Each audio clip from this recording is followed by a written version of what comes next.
starting my stream. Hello, the internet. Welcome What up, nerds? back. I am your host. Yes. My name is Joshua, also known as Monty. And we're back for, actually, I didn't change the thingy. Hold on. Stream information. Oops. Darkened Sky. Session 10. Alright.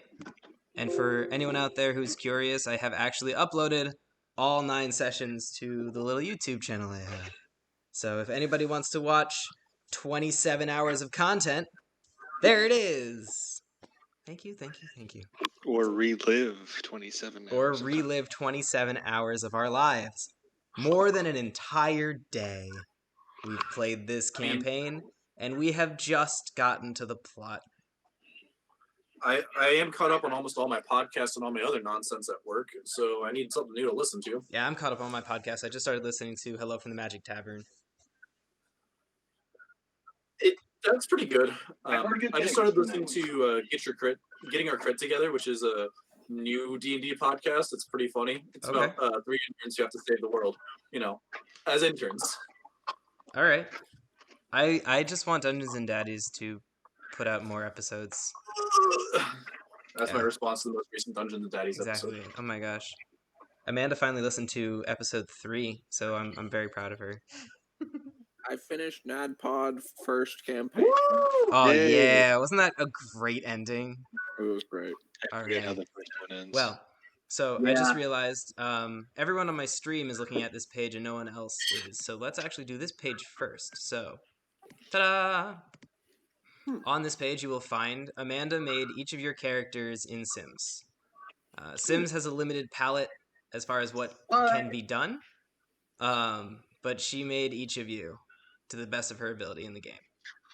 Oh my god, Amanda, I'm so sorry I didn't respond to your text. I'm a terrible. You're good. You're good. Was I the only one? Yes. Okay. Now I feel actually bad. It's fine. All these are malleable. It's just these were the first takes, and Amanda was happy with them. Some things that weren't able to be shown. Griswold and Bronson, you actually have tattoos on your backs. Bronson, you have like a flight of birds, and Griswold, you have an anchor. And you have massive thighs. You can't see it with your outfit. Yeah, but they're enormous. It's really funny. Fuck yeah. Actually, we might be able to see them. Hold on. No, there's a group photo. Yeah, I don't have the group photo. Oh. Alright, so this is your naked back. Hold on, let me get that to the right. There you go. So those are your thighs. Nice. Damn, Fucking thighs, brother. your boy is thick. Alright, so when last we met, we were traveling, or we were finally within the Citadel, and you had your speak with Emperor Kelsier. You were tasked with your 3 main quest lines. Find as many gods as you can. Bring the Godling of Hope to each of the leaders of the world in order to spread hope and hopefully end the war. And 3, find out how the war happened. It does not seem to have occurred organically. Something must have caused it. Beyond that, there was quite an interesting turn of events. Y'all explored a little bit of the Citadel. Sundry decided she wanted a romantic moment with Griswold. And it went horribly awry as Griswold essentially threw Sundry off the side of the building. Then Griswold went to go find help, was contacted. What? Because I touched her underwear. Oh. All right then. Griswold was, while alone trying to find help, contacted by the minor god of inconvenience. Then found help. Help ran to go save Sundry, leaving Griswold alone in a room with Hope. Then Griswold left the room. They managed to get Sundry back. They were talking. Griswold mentioned inconvenience and showed his cool new shell. They all ran back to the dorm to the room in order to discuss inconvenience, only to then find that Hope was not there. Everybody was a little upset by this. Griswold promised that inconvenience would return Hope, and then knives were drawn. They were threatened. There were some threats. Griswold said he'll be back in 5 minutes, I promise. 5 minutes went by. Hope did not arrive. Bronson then decided to attack Griswold, and Hope was returned. The whole party was very upset by the situation, but Hope seemed nonplussed. Then y'all went to bed and rose with some extra powers. Beyond that, information was gathered about the Citadel. There is a War Council meeting tomorrow that you are allowed to join. However, you have been warned potentially not to join. And there seems to be plenty of dissent within the Citadel, which seems to be mounting. Did I miss anything else major from last time?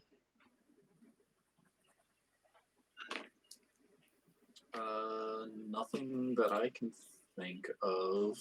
Excellent. In that case, we will move into our prompt for the day. We had 2 potential prompts. I liked Denali's better. So we're going to do Denali's prompt, which is... I don't remember. Hold on. We all learned the light cantrip. That was it. So now he wants us to describe a point at which we use the light to help others.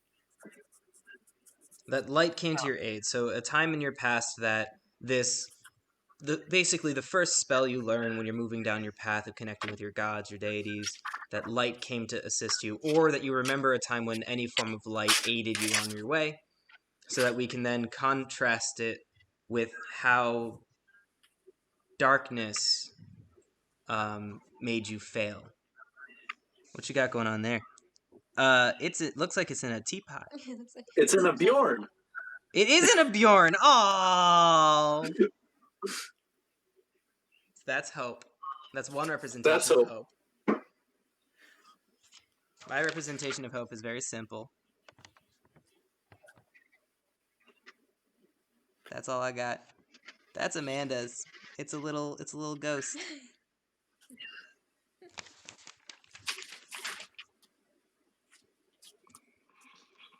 Cool. So let's do our light prompt. Okay, I could go first since I came up with it. All right.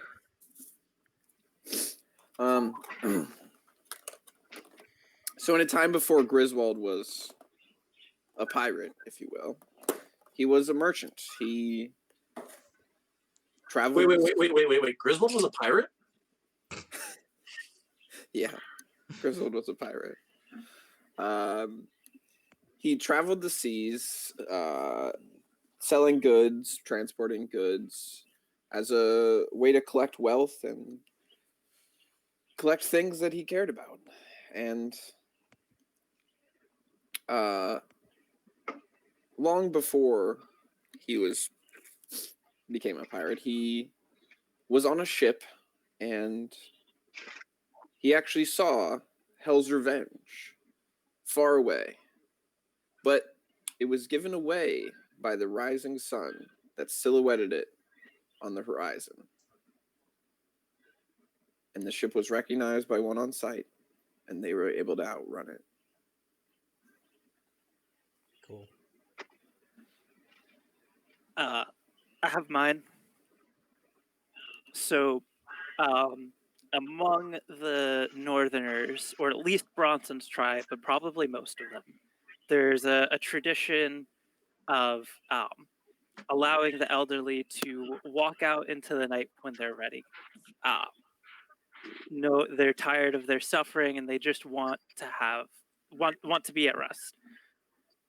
Bronson being priest of passage, he's usually fine with this, but there's and understanding that you should get to have one last celebration with your tribe and with your family before you go.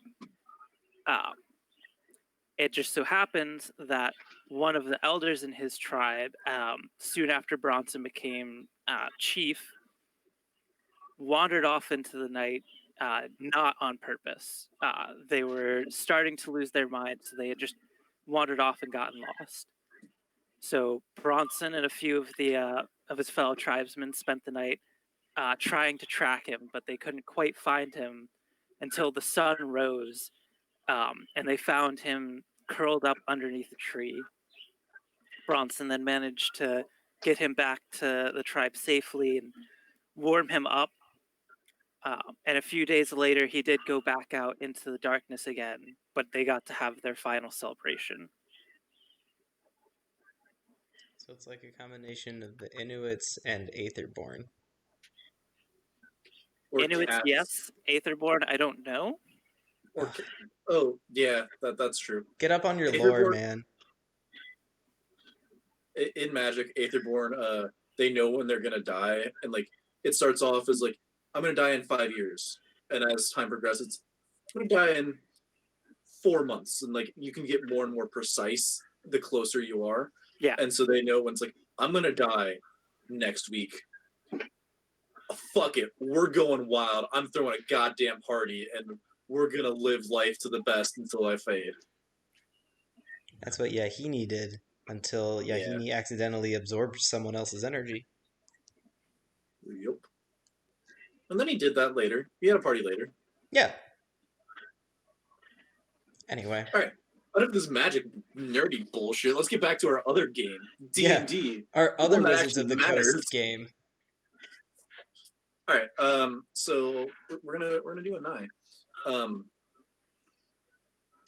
So Anai, as with many scenes with Anai, we see her with her paints, and it is storming, dark, lightning is flashing as she is traversing through a jungle and up a hill as the mud slides underneath of her. Excuse me. And she's trying to get to an overlook that she's heard so many great things about, and she wants to see it in the rain, in the lightning and thunder. When she hears a voice crying out from beyond, and she quickly conjures up a light cantrip and manages to climb up this hill to see a young man who had gotten stuck out at the overlook and has now struggled and fallen off, and like slipped on his way down, or was trying to come down and slipped and is holding on in this storm. And she manages to haul him up to his feet and walks him back to the nearest camp and a safe, warm, dry place while using the light cantrip to guide their way. She did return later to get her painting, but that's a different story.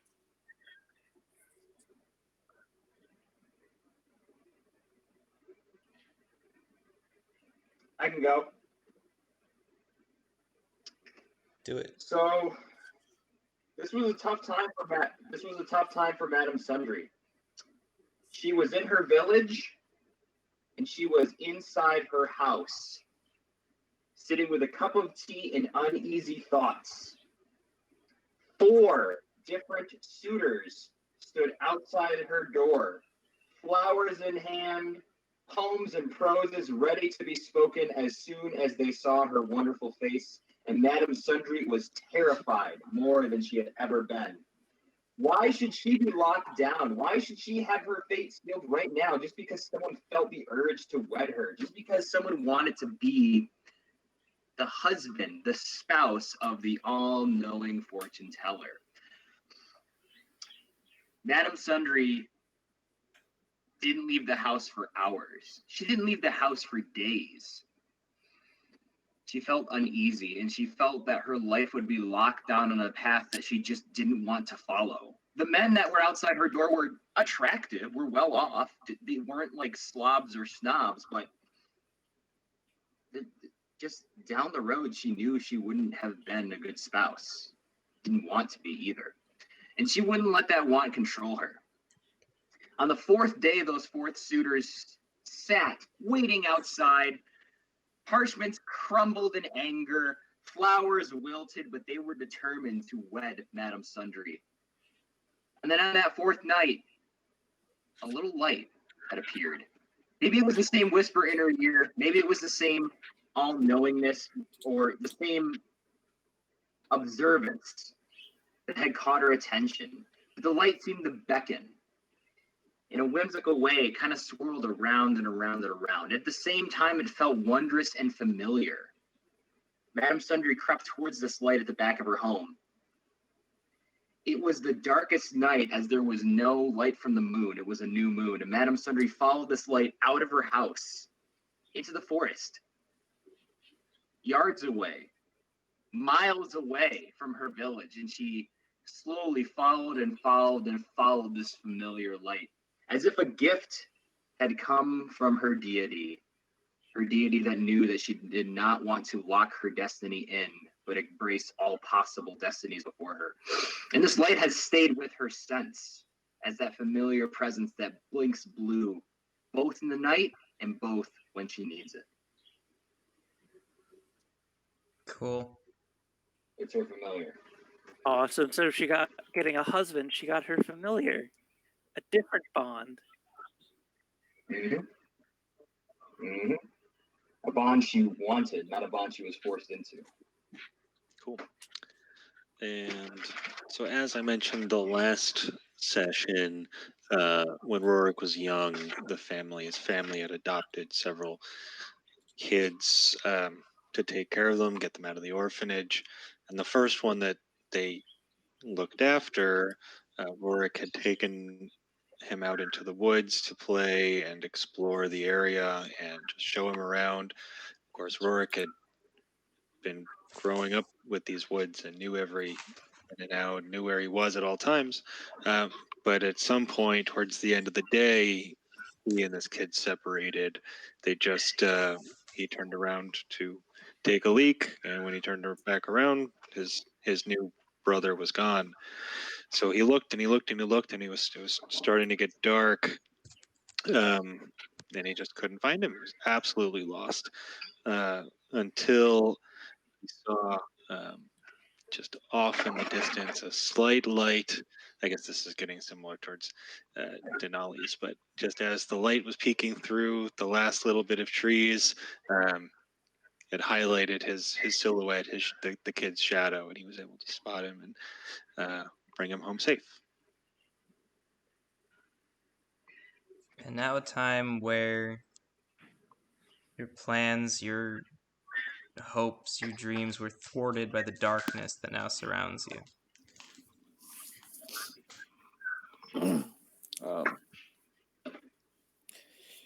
You see Griswold huddling by a stack of driftwood, no light in sight, on a familiar island that you've seen before.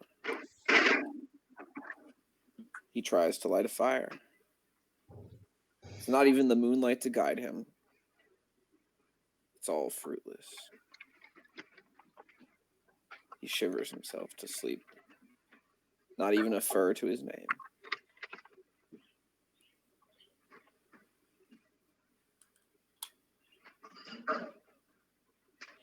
Is that it? Bronson?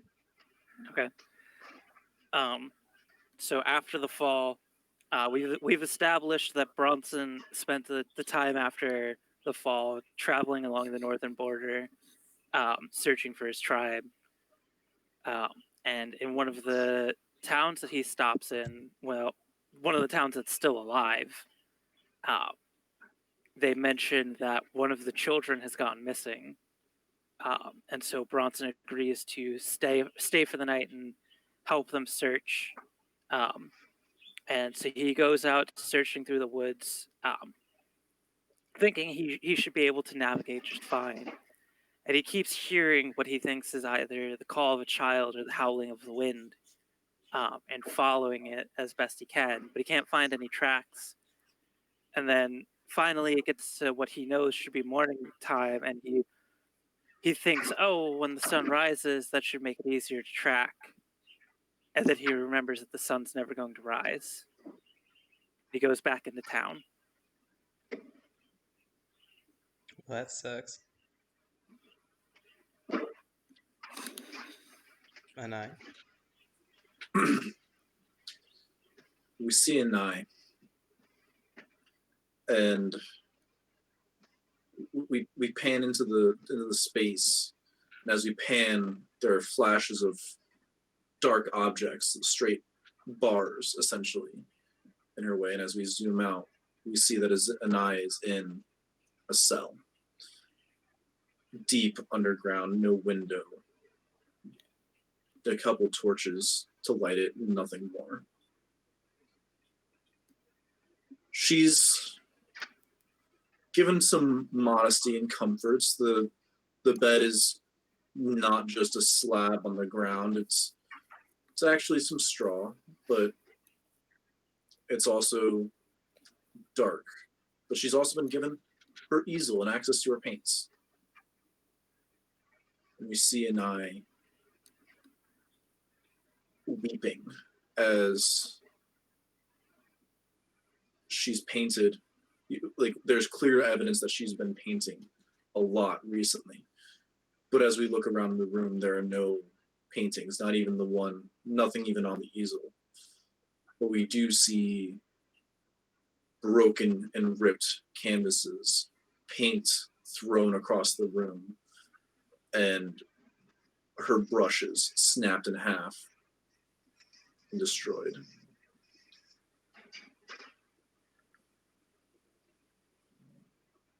Sundry.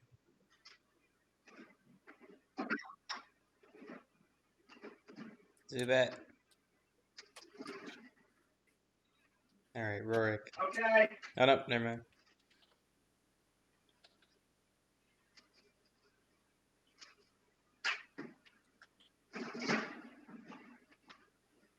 Sorry. Got it. It's a very busy night for me. All right. A moment of darkness in Madame Sundry's life. She was huddled. There was a huge battle breaking out. Her familiar had flown towards her, and she was ready to use the abilities within her, both from her deity and from herself. She was ready to channel her inner magic. She was going to jump behind the barrier she was hiding behind, fire off some sort of fire-based spell, and quell the bad guy that was attacking her small village. Being a gnome, seeing things in the dark was quite normal for her. She didn't quite like it, but it was who she was. Popping out, fingers at the ready, familiar buzzing around her head, she went to cast her spell, and she saw nothing. She only heard the screams in the distance. The attackers had something that she was not expecting. True darkness, magical darkness that her gnomish eyes could not peer through. She felt and felt and felt in the darkness. At times before, she would feel the presence of her deity, maybe highlighting foes, maybe guiding her where to dodge, duck, weave, where to cast her offensive spells, but there was no such support in this battle. She took multiple hits to her shoulder, and her familiar went down very rapidly. There's more than one reason Madame Sundry has not returned to her village. Who knows if there's even a village left? Rorik. So in his recent travels, a family had stopped him on the road to beg him to help find their missing child that had wandered off into the woods. And reminiscent of finding his brother, his adopted brother, all those years ago, he of course agreed to help and found the boy's tracks not too long after, once he was pointed in the right direction. He tracked the boy's tracks, through the woods, which he was familiar with, and he knew where he was, but he's used to being guided by the light of the stars and the light of the moon, and everything is just so much darker now than it used to be, that he just wasn't paying enough attention and followed those tracks right off the edge of a steep hill, and he tumbled and tumbled and tumbled down and down, and finally landed in a huff at the bottom of this ravine, looking around to find that the boy had done the same and did not fare as well as he did. Yay, dead children! You gotta have one dead child in these intros. I mean, come on. Hey, we had Just two. one, at least.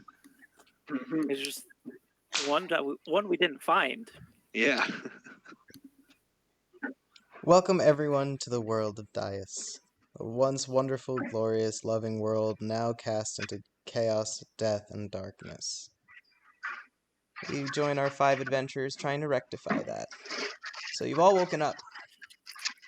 You feel this welling of power within you, this support from the gods you thought you'd lost 3 years ago. What do? I stand up and walk over and begin to pound on Bronson's door. Thud, thud, thud, thud, thud, thud. You hear roll over, thud, thud. The door opens. Nope, before you open the door, Bronson. Hope opens the door for an eye. Bronson, can you step outside for a minute? Or longer? I don't know how long I'll need. You see something very different in Anai. She looks very driven, and give me an insight check, DC 10.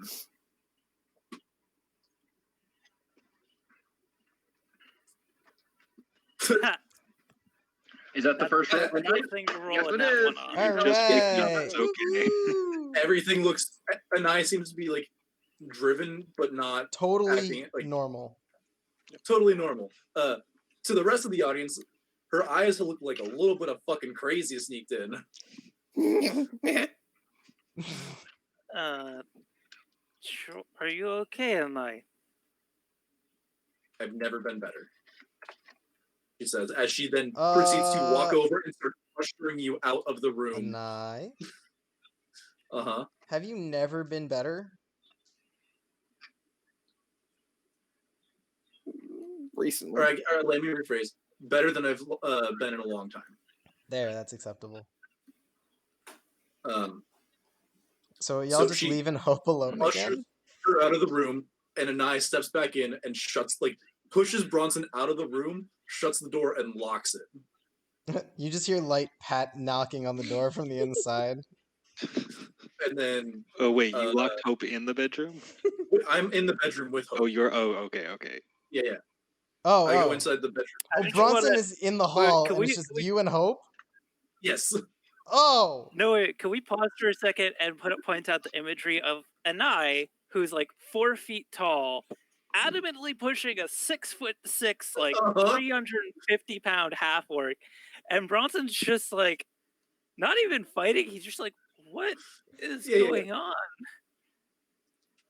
And then thud, lock. Lock, go on the door. Hope looks over at you and I. Josh, I'm gonna whisper message essentially what I'm doing, but or if we want to do it aloud. What's up? Basically, I'm gonna be giving Hope all my packs and rebuilding the packs as a warlock here. Correct. Do you have a contract? Anai does, and have it rough idea of what it would say, but it would be very similar to the contract she once took with Truth many, many years ago. Yeah, but Truth would be the one who wrote it last time. Mm-hmm. And she's gonna write it this time. So write it. Anai has it written, or would have it written at this point. So this is probably a long scroll, right? Did not write the contract, so it's probably like a long scroll, right? Yeah. So Hope It's stands gonna there, be takes the scroll from your hands, and it unrolls onto the floor. And Hope just like lifts it, and it like folds over the top of Hope's head, and just is awkwardly like trying to just rub its face against it, kind of. It doesn't really know what's happening, and then it yeah. like puts it down and looks up at you. But I would read the contract. It probably isn't like a super long scroll. My image In was modern funny. day pages, I would imagine like 2 to 3 pages, not like 20 pages. Okay, it's still like. It's a good chunk of scroll, Mhm. and very overwhelming for a godling, I imagine. But yeah, Anaya is going to read the contract aloud and look for Hope's, like, ask Hope to, at certain points, I need like reach out and put Hope's hand on top of Anaya, like on top of her head or whatever, to do all the things that she would remember how to do properly. Hope just is like going along with it. Yeah. AJ will write out Anaya's contract at some point, but Anaya has it written out. AJ does not. And the biggest caveat is that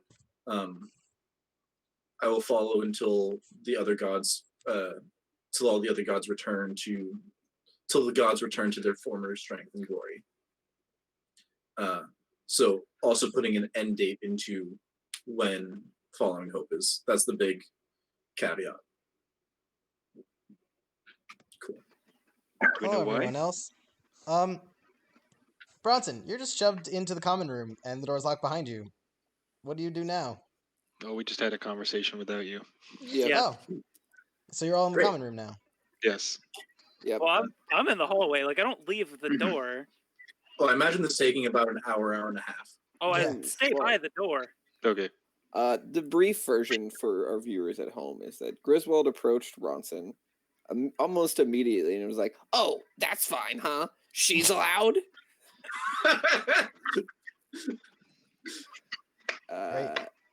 And then proceeded to berate Bronson about how good he feels and how, why do you think that happened? Haha. Great. And then I walk in. Yep.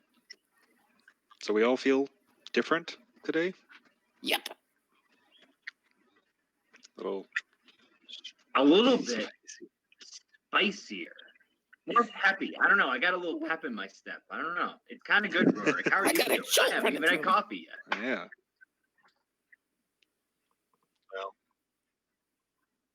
Do we want to double down with sugars. coffee? We make some coffee and sit down. Oh, So- Sandra, don't you have tea leaves that you use for like conning people? Can I have some of those? Say that again, but slower. Bronson puts a arm. Don't you have some tea leaves you use for fortune telling?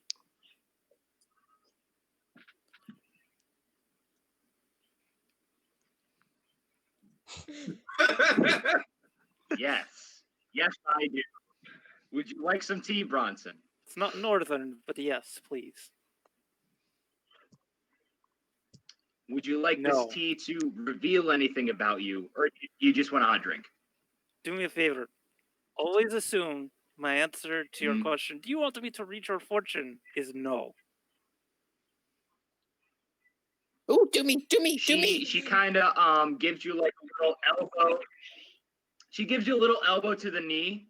Sure thing, Bronson. Just the hot drink coming up. But Griswold, ooh, let's Wait, see do what we we need to got in make the a trade? leaves for you, my friend. And she gets to work. She gets to work making tea for both Bronson and Griswold. Trade. What would you want to trade, Griswold? Do you want my rope with a grappling hook?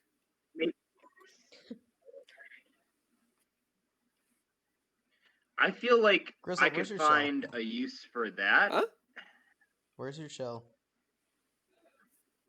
Oh, probably in my sack. Okay, cool. I will gladly trade a fortune Okay. for the grappling hook, Griswold. I will get rid of the 14-pound grappling hook with rope that is Oh my weighing God. my ass down. Jesus. Motherfucker. I You caught you, brother. motherfucker. You conned me. 14 Fuck pounds. you. Griswold, this is much bigger than I thought it would be. I wholeheartedly That's what she said. appreciate this gift. 14 fucking 14 pounds, dude. Did y'all hear I what Amanda needed just some- said? Grappling. No. Amanda just said that's what she said. To Zuba saying, "Oh, Griswold, this is much bigger than I thought it would be." Oh. I believe that It's they did canon share now, a isn't it? room last night.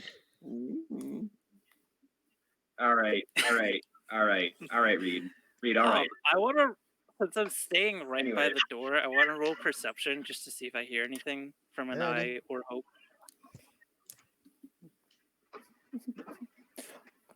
Oh. A knife. Stealth, please. I was almost at my weight capacity. I needed to cut weight. I love you. I was just bought some tea. And I Um, pick 8 important words that Bronson hears. all right, I will send Bronson 8 important words. Sundry. Please make a Yeah. religion roll. Griswold.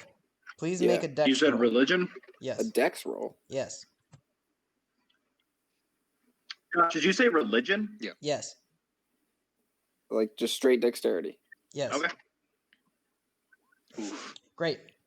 So, Griswold, as you pull the 14-pound hook out of your bag, you knock your new little shell out of your bag too. And it tips over and falls onto the ground, face down. Okay. So, like, the opening is flat against the floor, and, like, a little bit of mist is coming out of the bottom of it. I pick it back up. As you pick it up, it billows mist. This dark, almost smoky mist pours out of it and begins to fill the room. And in about 3-ish seconds, the whole room is filled with this mist. None of you can see. Is that all it does?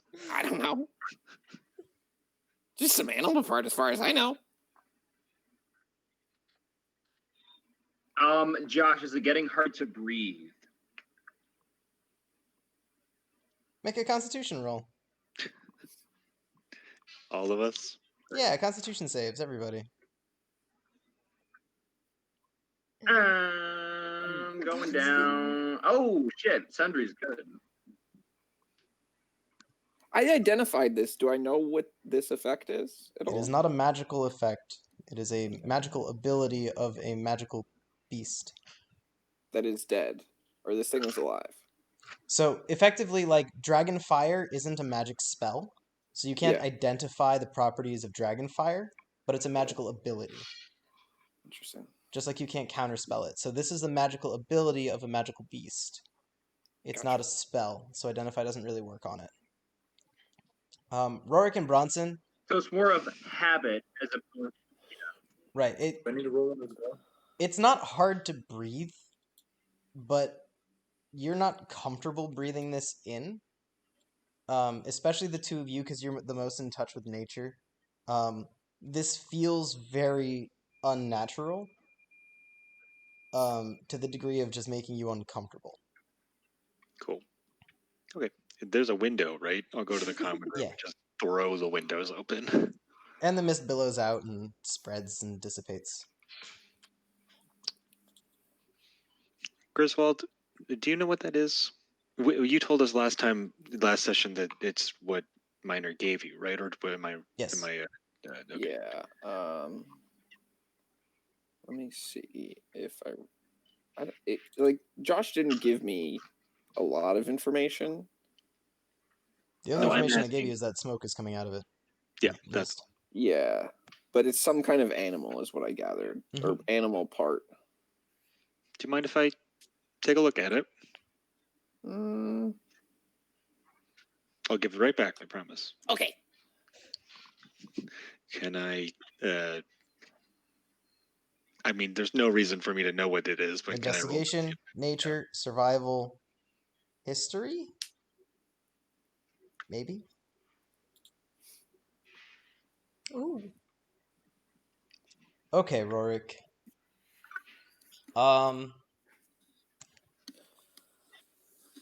You are fully aware, based on the shape of the shell and the weird properties, it is nothing that comes from any of the lakes or rivers in the Empire, nor the Eastern Ocean. It is nothing you have encountered, not even similar. If you're looking at this like about like or similar relatives, it doesn't even look like the shells of the animals that would the be things around that here. grow here. Yeah. Okay. So your assumption is it's either some horrendous malformity or it's from an ocean that not the Eastern Ocean. It may be from a different ocean. Gotcha. Okay. Is this thing alive, Griswold? Do you know? Do I guess I can ask you, Josh. No, Does it there's feel nothing like in the shell. all? It's like an Oh, empty okay. conch shell you find on the shore, Okay, but it's cool. just pouring smoke. Gotcha. Okay. But I'll ask anyway. There's nothing alive in this, right? I don't think so. Interesting. You notice every time you flip it over, as long as the opening is down, more mist billows out. When the opening is up, it's just a light misting. Oh, interesting. It seems as though if you were to take an action, you could pour enough to fill a 20-foot cube.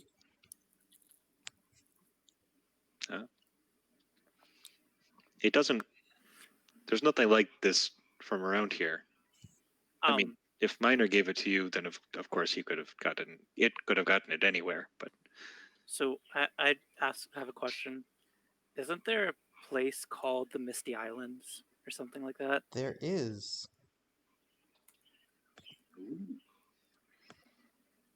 Is there a Misty Mountain on the Misty Islands? No.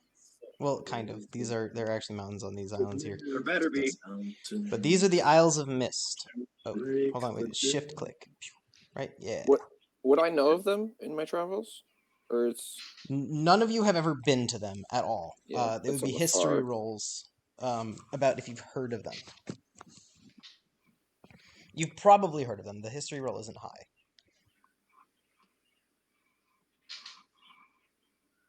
even like as a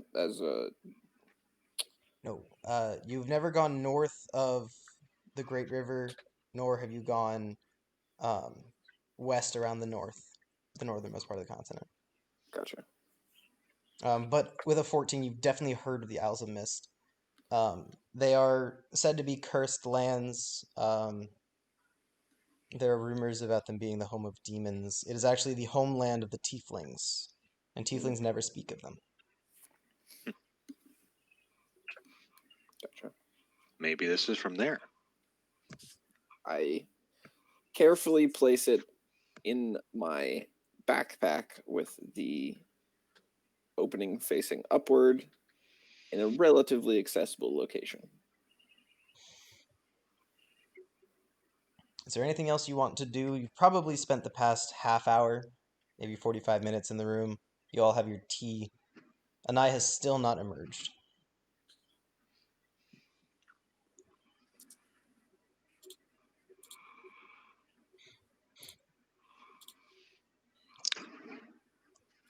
Or you can wait. Well, I imagine we make breakfast or something. That takes a half hour. Great. Anai, you walk out and you see the room is a little bit hazy. Everybody's drinking tea and eating.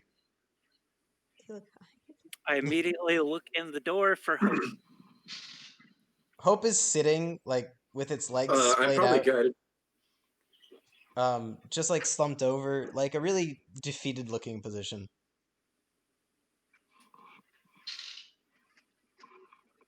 Like, this is... Hold on, let me see if I can do a Thank you, demonstration. Just sitting. Just this.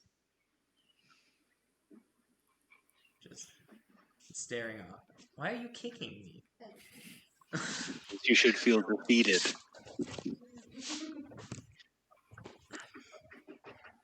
So that's where you see just Hope just sitting like that. Okay.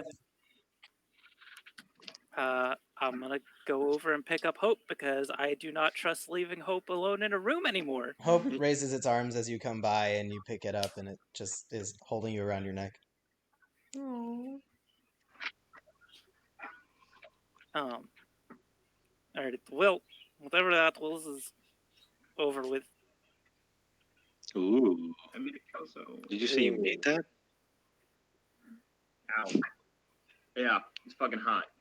You're hot. Sorry. Hot damn. Calzo. The police and the fireman, too hot. Hot damn. Did I say I would come and get you for man. the war meeting, or whatever? I'll do it anyway. You guys have a knock on your door. I got it. Okay, Anaya Griswold is answers already the standing door. as she walks out and walks over. Yeah. Walks up behind Griswold as well. It's Sestrus. The way that I see this visually is Griswold gets up, like, we hear the knock on the door, Anaya turns to start walking towards it, and Griswold just gets up and just races over. When Probably Sestrus doesn't have his sees pack, so he can Griswold, run like 100 miles an hour. there's a visual Discomfort? unhappiness when she sees Griswold. Nice. He said nice. Anai, you requested to be able to join the war meeting. It's scheduled to begin within the next 10 minutes. Sisters doesn't like me. Why should I? What did I do? Exactly.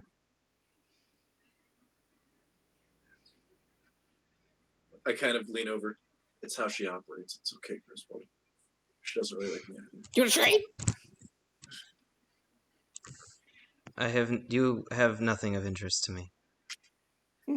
So you think? I came to inform you, Anai.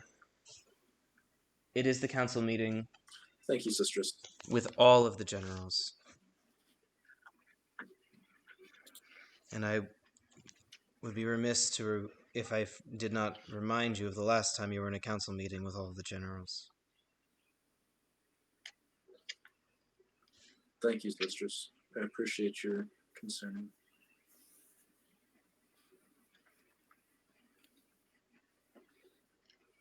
Bronson has Hope Shall in we? a bag with his sword on his back. I don't believe Griswold would make a good impression.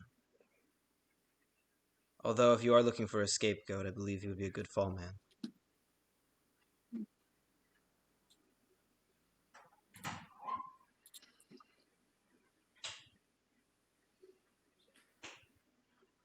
Anywho. And I nods. I'm off. Griswold. I anticipate there is more to you than you let on. I am intrigued to see what that is, if it is at all beneficial to the Empire. Otherwise, you're welcome to see yourself out when the meeting is over. And she leaves.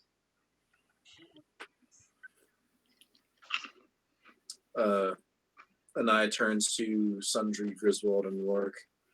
Do any of you like to join me? Nope. Sundry owes me a fortune.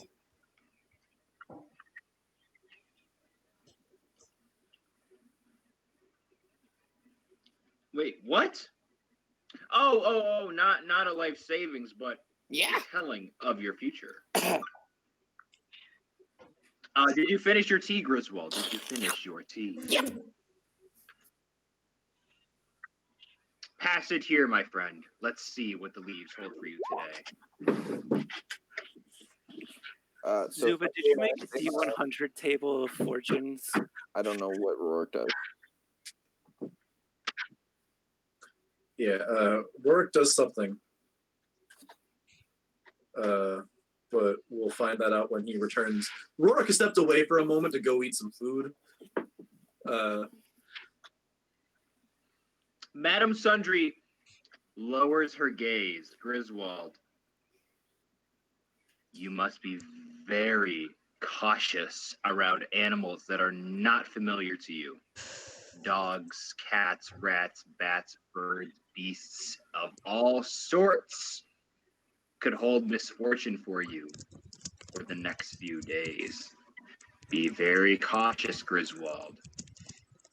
Be very cautious for beasts that you're not familiar with.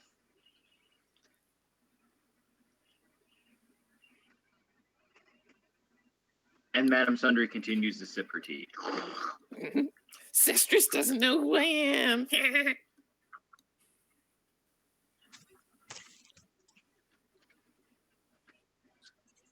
Anaya turns to Bronson and kind of leans over. I don't think he knows who he is. Kind of half under her breath. Hey, Rorik, are you interested in going to the war meeting? Okay. So Griswold and Sundry are not. The ranger, the barbarian, and the monk are. Alar is correct.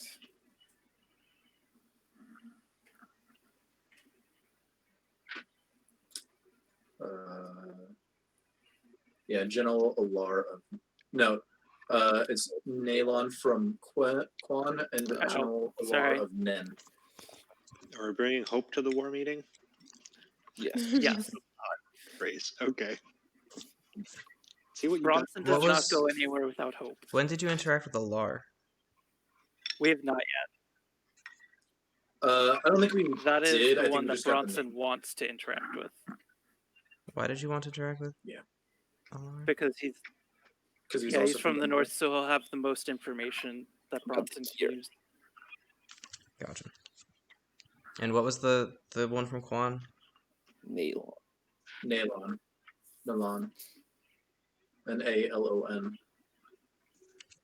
Cool. I'm gonna have to sit up and take some fucking notes here in a moment. All right. So who's going to the meeting? Bronson and not the wizards.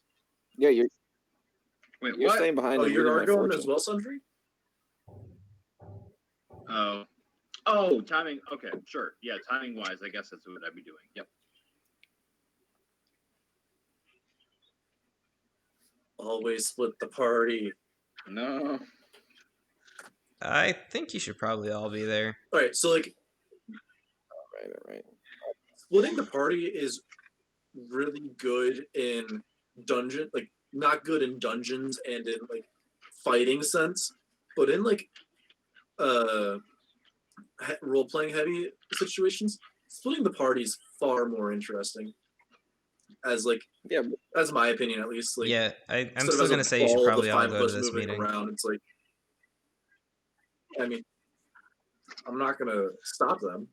That's AJ speaking of, because that's how AJ views role playing. It's more fun to do 2 and 3 person interactions. I don't think Griswold Griswold would go unless there was a prompt and a reason for him to show up. And as such, he would attempt to keep Madame Sundry with him for entertainment's purposes. Madame Sundry, are you interested in going? What? To the war meeting. For entertainment. It's something new and something Madame Sundry would be happy to be a part of. So I think I would try to go. But if I'm engaging with Griswold, I'm still going to follow through with that. Would you like to make opposed persuasion checks? Yes. Yes, I would. That's a good idea. Oh god, Griswold's got like a +5, doesn't he? Oh my god. Wow, you both rolled like ass. Okay, so here's That is the 21st nat 1.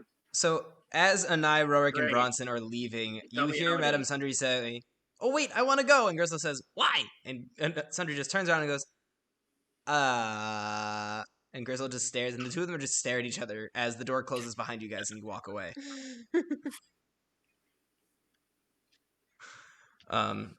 So Anai, That seems very realistic. You navigate through the halls, walking back to a room that you've been in before. Would you like to make wisdom just to see how shaken you are when you go back into this room? Wisdom save. Yeah. Or check, Okay, doesn't you really steel matter. yourself against this. You know what you're up against. You know what you need to do. You know things are different this time. And you throw open the doors confidently to the room as you see the 7 generals, High Counselor Sestris, Emperor Kelsier, and Empress Nora, all sitting around the table with this large Empress Nora. map of the North. Oh, I didn't upload it, my bad. Come on, son. I take it those are the 8 regions owned by the 8 former generals of They Bears Khan. are indeed.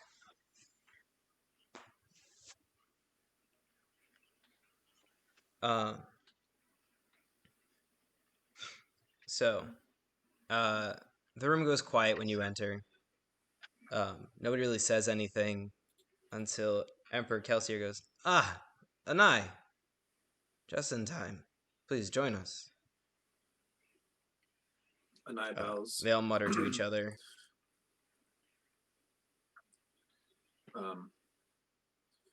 Might I reintroduce Rorik and Bronson? Motioning to the two Of course. my companions. Oh, and they might not be familiar. He starts going around the table. To his right, this is General Tef, son of Tal. Hold on.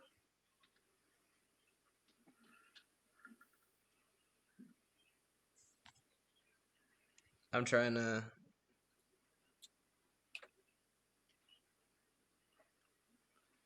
So, second to... What did I mean by that? I don't even remember.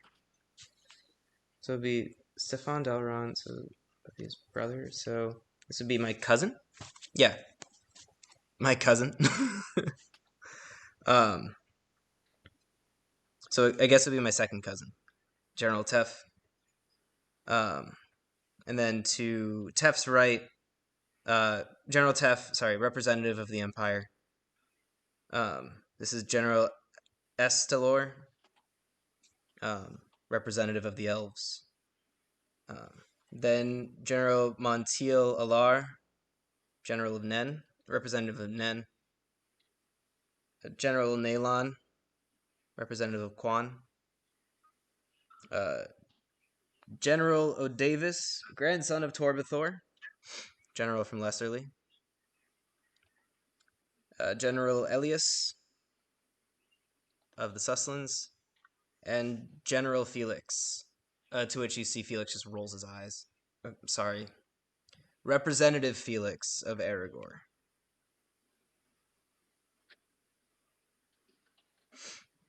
All right, hold on. That happened to be in the Misty Mountains? Or over the Misty Mountains? In the Lonely Mountain? You having fun over there? Yes. Good. So it was Tef, Estelor, Nolan, Alar, 2, 3,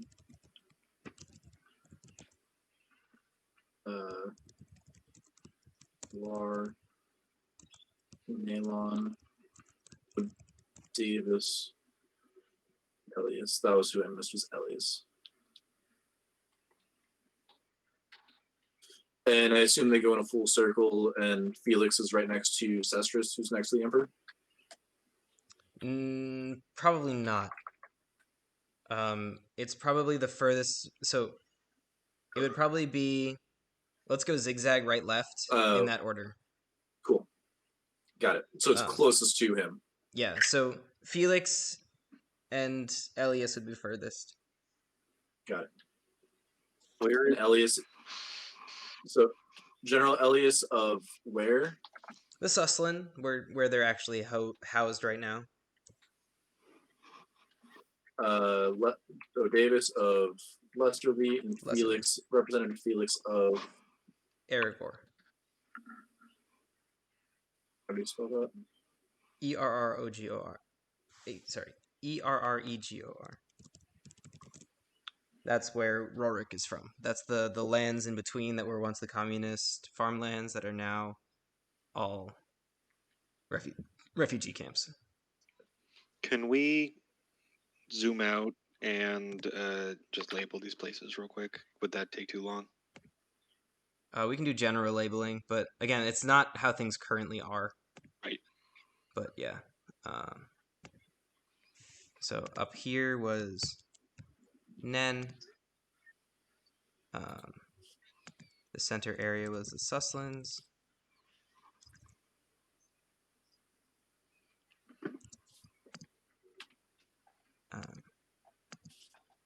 This was Erigor.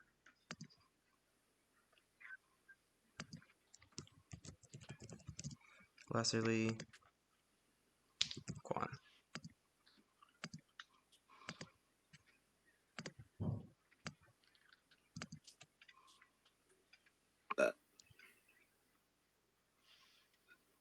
Where are the Squishlands? Squishlands are down here. So the Empire extended all the way to the Spine, and then all the way across the Elf Holds, and then all the way north. It just doesn't anymore. Cool. I'm going to add a couple more things too.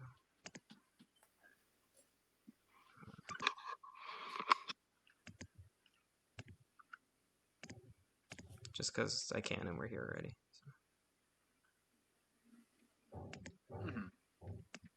Appreciate.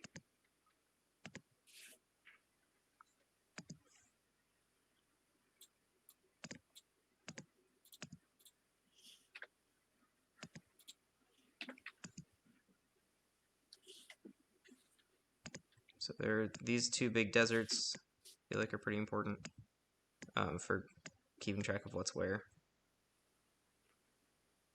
Isn't the one in the north supposed to be cursed? Is that the one that you mentioned? No, there's another cursed land right here. Okay. That's different.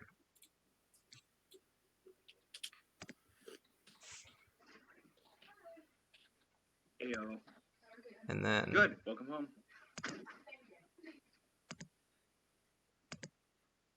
Why isn't it doing that? Apologies for the dirty kitchen, but I'm going to close the door. No worries. What? All right. Tonight is calzone night. Not too bad. I wish they were a little crispier, but they turned out pretty good. Made a couple of them, yeah. Yeah. Right, yeah. Dang. Cool. Yeah. So how's Okay. everyone doing? So what I've done, this is the historic breakup. I'm playing So, with D&D with the the north guys. was everything above If the you want me blue to put my line. headphones if I'm too Then loud, there was the you empire can. within it, Yeah, and the green is the elf holds. That's how What are we doing everything to, north like- of the spine was broken up like this. Yeah. Now you know the old empire only exists within the rivers. The north has spread all the way down, and the space that was Quan and Lesserly are contested lands between various warlords. Just so you know. From what we understand, human warlords or Yeah, that's what I was also gonna ask. northerners? Yes. Quan and Lesterly are both human held now. Cool. Actually, we might as well stay on this map. There's no reason not to. All right. So that's the generals. Cool. And the Emperor. All right, now once I you, want a brief description of each of them. you want a brief description of each of them? I don't care. Please I don't. mean, we'll get to it eventually. Yeah, we'll get to it eventually. What color socks are they wearing? Let's see. Ooh, Matches their panties. Yeah. So, the Emperor says, so it's time to discuss what we ended with last time. And what we'll be continuing with now. General Montiel. She stands. You wanted to say something about the North? I do. As you all know, the Northerners ransacked our lands and eradicated my people. I don't know how much of them are left, and at least not out there. The refugees are filling up all the land we have left. I believe we need our land back. And you hear everyone muttering, of course we need our land back. And the Emperor raises a hand. But this time, I believe we might be able to get it back. You see, ever since, or for the past year or so, ever since Piranus and Marias gave Dell his slice, the raids have increased, but the defensive has decreased. I believe that Dell made an arrangement that as long as he can be providing resources to Piranus, then Piranus would leave him be. And that would explain why there are new tribal heads popping up all along our borderline, and why the raids have been increasing over the last few months. I believe the Kirikin, as well as the Nodu, are two of these new appointees who are tasked with raiding our villages. I believe that because of this, they are less supported. Dell is not Piranus. We do not need to fear him the way we did Piranus. Dell is merely a broker. He was never one of great infamy, and I believe that we might be able to take back our land. There's some muttering around the table. And then, let's see. Nalon stands up. Why should we be taking back your land instead of mine? And then, O'Davis responds, of course, your land. Yes, that's the same way you tried to get it back from us when we seceded. Like, of course, because it's ours. This is about the Empire now. This is about our joint rule. We need more territory. Quan is filled with those against us, still. What we need to do is move slowly and methodically, gain space and gain territory. I believe that what Montiel is saying is correct. It seems as though the defenses have weakened, and we might be able to actually get a foothold across the river. Thank you. Especially now. We have word that the Kirikin have been uneasy. Within the last few days, they actually rallied their forces all into one area, leaving some openings. I believe if we move within the next week, we may be able to wipe them out.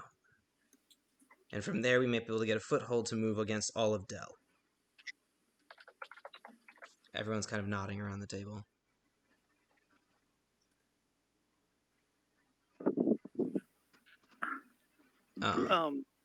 From what I know of Northern tactics, does their plan sound logical?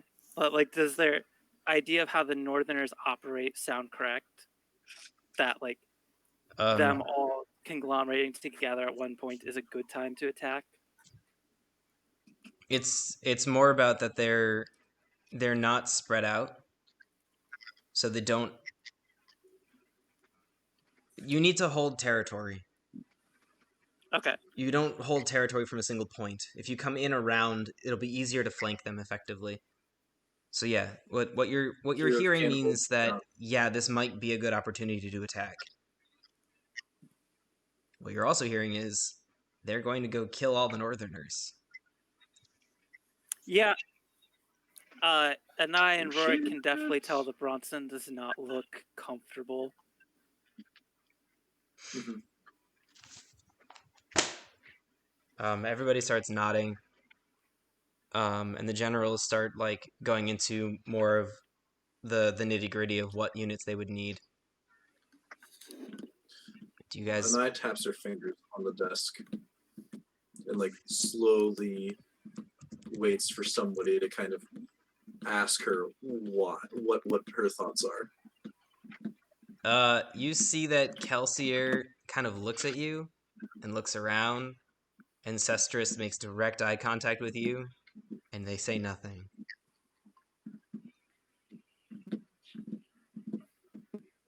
You get the impression you were not invited Why here are as we a continuing? voice. What do you say? And then I started after I look the Emperor dead in the eye and it's like, why are we going on the offensive in such a large scale way? Josh jumping in. I want to cast a spell. You're not there. Oh, fuck, that's right. Sorry, I did. It's all good.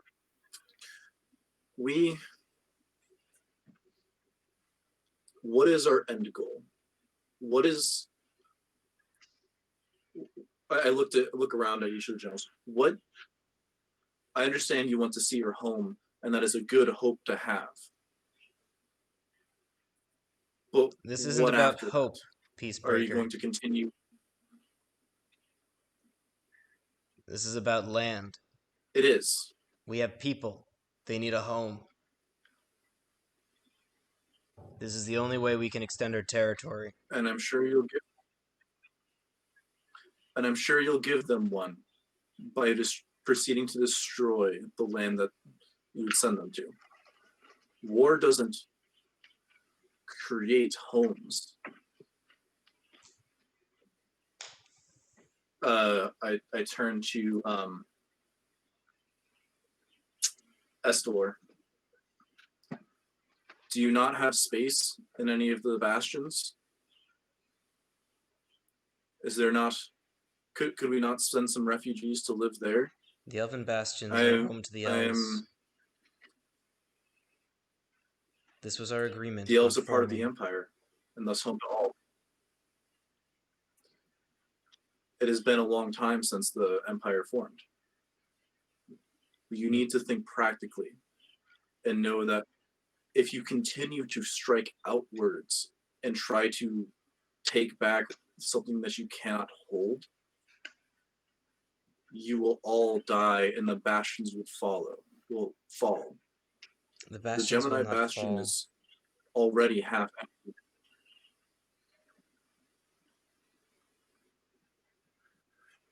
If you are a true isolationist, then why are you part of the Empire? I am here out of respect to Cestrus.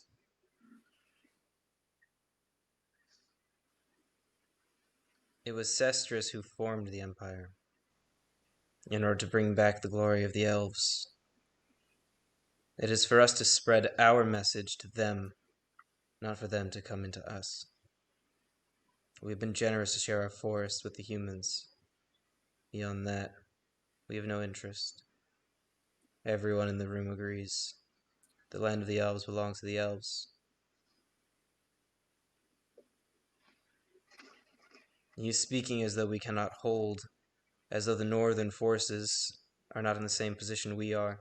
They've been losing men as well. I'm speaking as though when all is said and done, we are creating more conflict.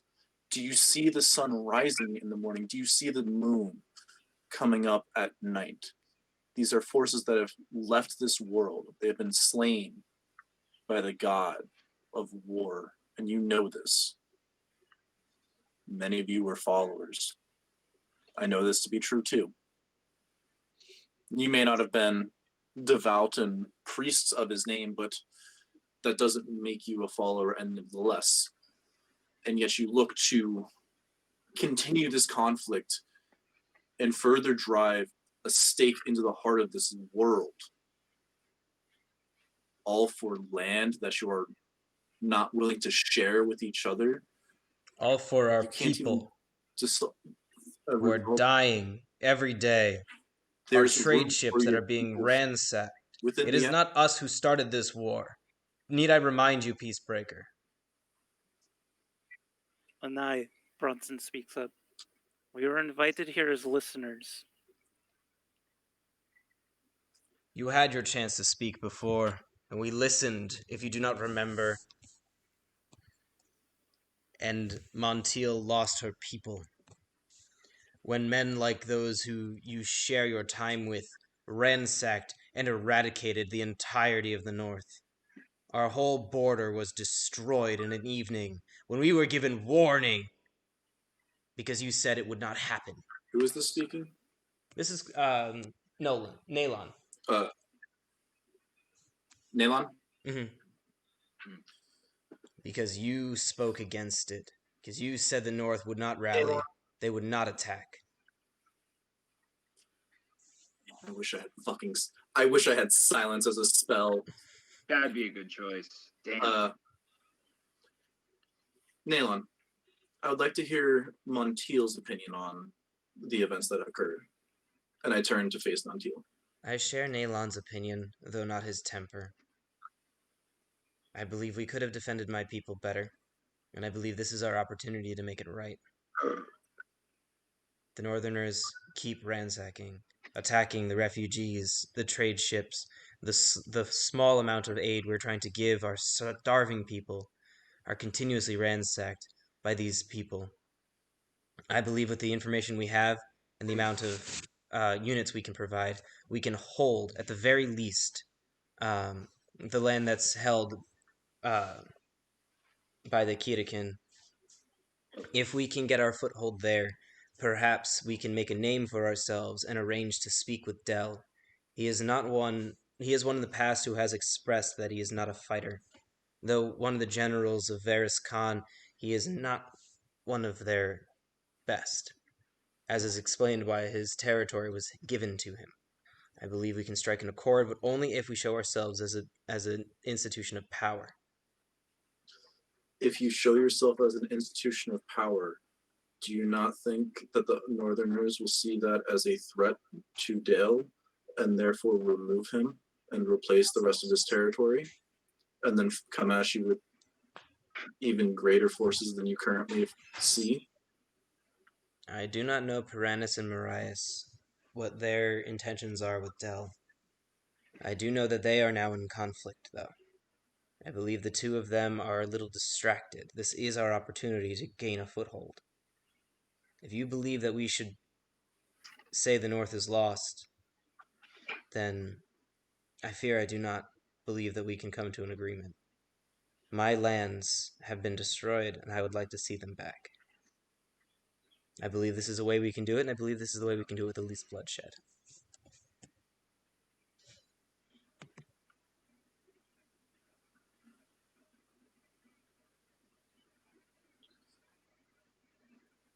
But at a cost of fueling this war, this God's forsaken war.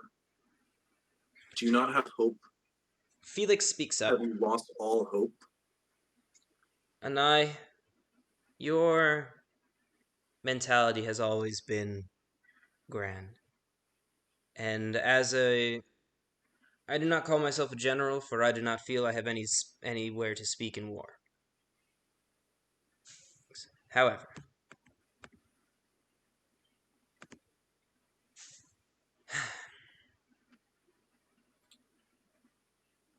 always seeking peace gives power only to those who seek war.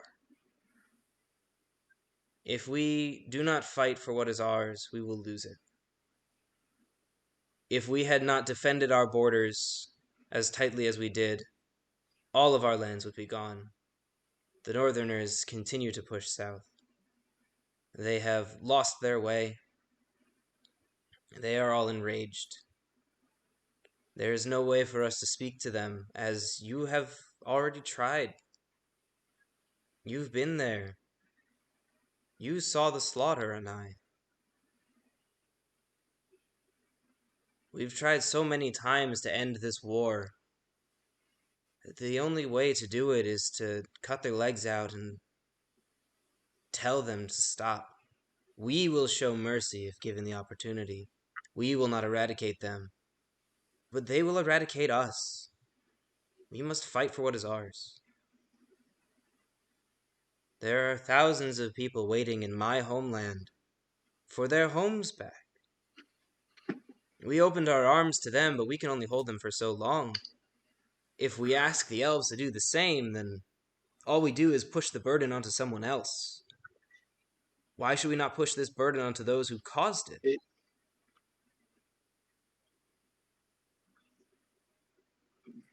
Because you're speaking as the representative of just Erebor and not a member of this goddamn empire.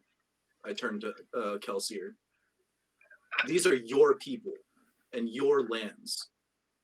It is your decision to continue this bloodshed and not ask or enforce the redistribution and lands of your God's damn empire. And if you've lost that, if you've lost control of this room here, you've lost control of the entire empire, and you have failed. But I truly hope you have not. And then I turns and walks out. In this room I do not have control over is you and I.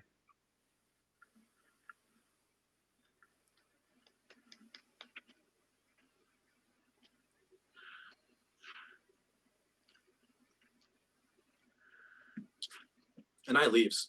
Mm-hmm. Bronson and Rourke are welcome to stay, but Anai leaves. No, I think, well, I don't know. Does Bronson move? No. Okay. I will stay then. I don't want to leave you alone. In a room full of people that want to murder your family. Not family, just, race. Yeah. Yeah, that's much better.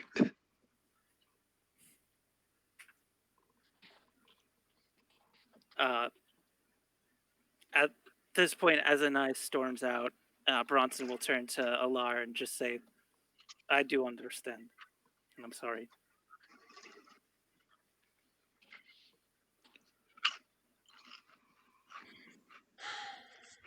You're one of the defectors, aren't you? I think this is the first time Bronson raises up his sleeve to reveal his tattoo. Did you leave? Did you manage to get away? Have you not heard of the Shirag, Alar? What happened to us? I have. I was asking if you've escaped your bonds. I was never bound. I was separated from my tribe. Yes, I heard your whole tribe fought back against Varys Khan, and for doing so was excommunicated from the tribes, from the Fight clans. back is strong term. This is going to be new information. I told Varys Khan that I would help everyone when we came south. I would not take sides. He knew, and he chose to allow me to come south with him. Oh. Varys Khan made many mistakes, and died because of them. And left us all to deal with the scraps. You saw what wrong your people were doing. Do you not believe we should fight back for what is ours?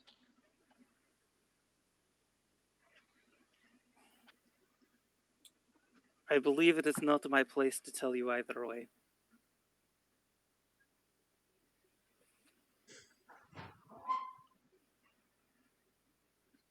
The Kirakin took the Shirag, and have been keeping them and selling them. I was going to ask you if we could talk after this meeting about that. I did not want to take up your time during the meeting. Our time has already been taken. That's what I was going to say. If this has already, we have decided I believe we will be pushing to eradicate the Karakin. We have no intention of determining who is whom. I am sorry. Unless you can be there to identify them, we may be killing your tribe. You're not going to identify prisoners and slaves. How? Bronson lifts up his arm again. Of course, I forgot. None of you wear sleeves. I'm sure when we're in the midst of combat, we will be noticing what tattoos are hidden beneath your armor. My tribe would not be fighting. Then they won't be killed.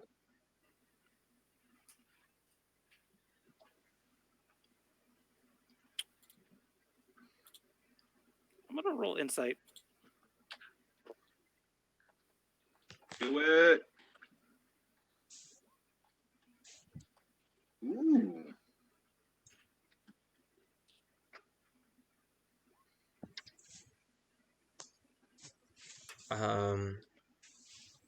The goal isn't necessarily genocidal eradication, but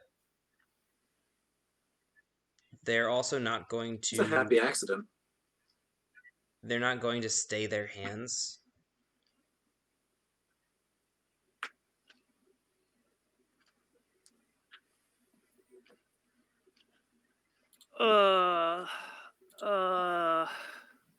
That's bad.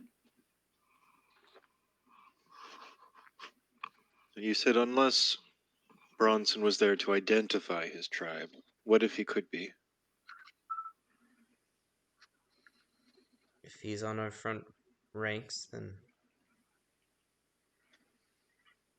we can tell who's who.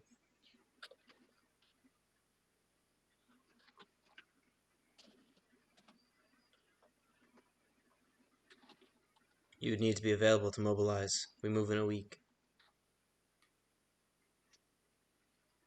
Is this the point where like the whole room's kind of staring at Bronson? Yeah. He nods.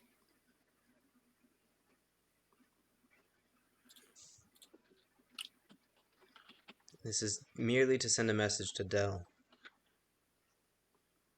We're not looking to erase your people. We're just trying to get our land back. I understand.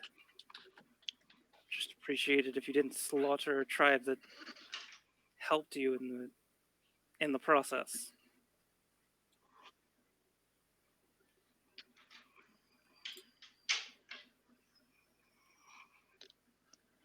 They start going into the nitty-gritty again.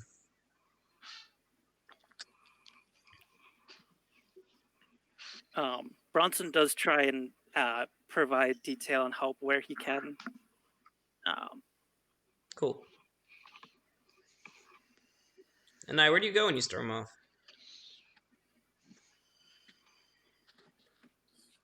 I go to the barracks Okay. and I train. I get out the flail and I get out my longbow and I just train for a couple hours.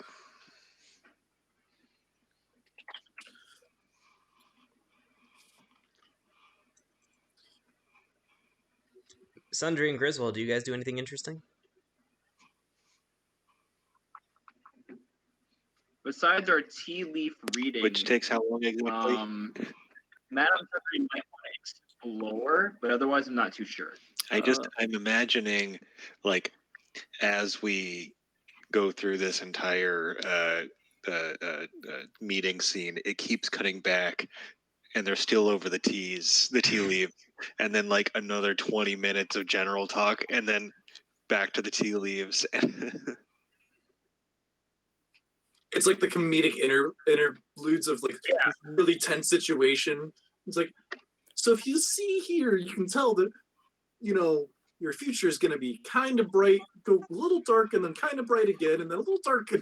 Yeah. Does Sundry We're the do comedic subplot, palm readings at all as well? Oh, if Griswold would ask for one of those in addition.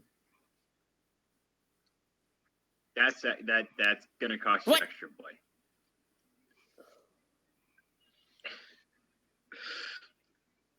Well, you see, it's different information, but I mean, you did give me something pretty cool, so let's read a palm. Let's see what happens. Hold them out for me, Mr. Griswold.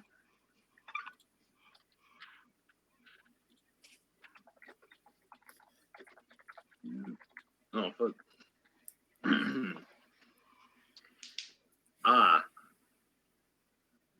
Is that a scar? How long's that been there? That doesn't look good. On your left hand. No, there's no scar.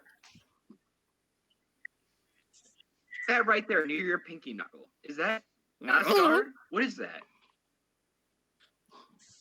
Madame Sundry gets close. She palpates it with her fingertips. Oh, Griswold, this is not good. Griswold, this is a sign of death isn't the right word. Beyond isn't the right word, but this is a sign of something unnatural. And means there's going to be something unnatural within the natural world around you. Isn't that a weird one? That's kind of a strange combination, but that's what I'm kind of seeing. Griswold, there's going to be something around you, about you, within you, that is a crime against nature. Against nature itself. Griswold, what crimes against nature have you committed? The skeletons just loom in the background. Yeah. You seen Horse and Adventure? They just kind of rattle. I mean, oh shit, yeah, I guess that's. But Griswold, what if there's more? What if there's a crime against nature you're going to commit? Maybe some more.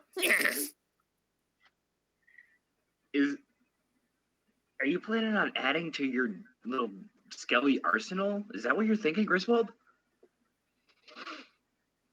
Yeah, gotta get a collection. How are you gonna do that? That's like I don't know really yet. intense dark magic. Jesus. Or excuse me, Deus. Don't you want an army? Well, no, but as long as you're doing it safely and with consent of the bodies, Griswold, you know, keep doing What do you mean what consent? you're doing. Madame Sundry loudly and distractingly sips her tea. You can't ask for consent if they're dead. Oh, that was very And the camera uncomfortable. pans away. It's a like comedic subplot. So the war meeting is over.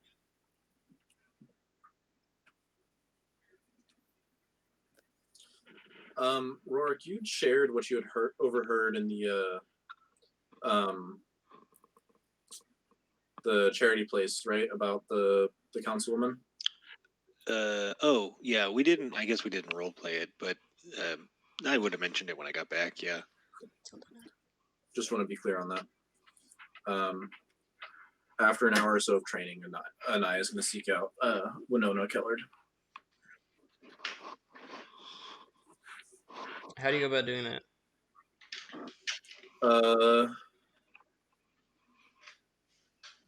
I start off about by going to the council chambers where they would meet, and then asking one of the guards if they have an idea of where I might find her.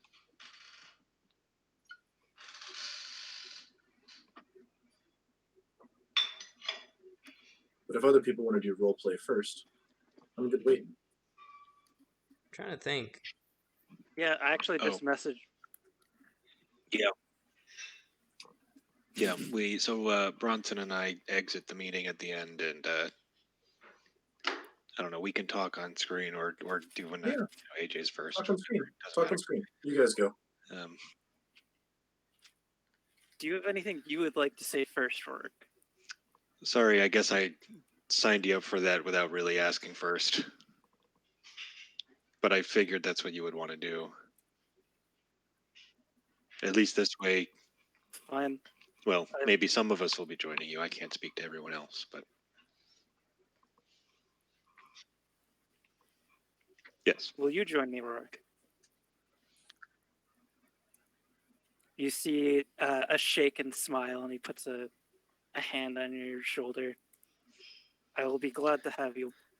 We can't just sit by and watch this happen. It's been going on for too long, and to have your family mixed up in all this, well, more families. We got to do it. We have to do what we can.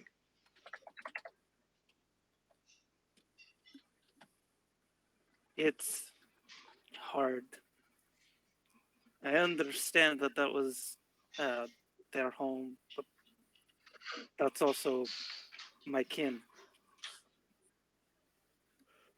Even though they are a bunch of bastards. I can't say that I would be sad to see the Kirkin gone, knowing what they're doing, but it is slaughter for more slaughter. Yes, it seems they've lost any regard for what life matters and what doesn't. But maybe this will remind them.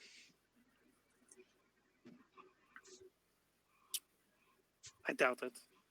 I've seen this all before. They don't learn. Well, we'll be there to save who we can.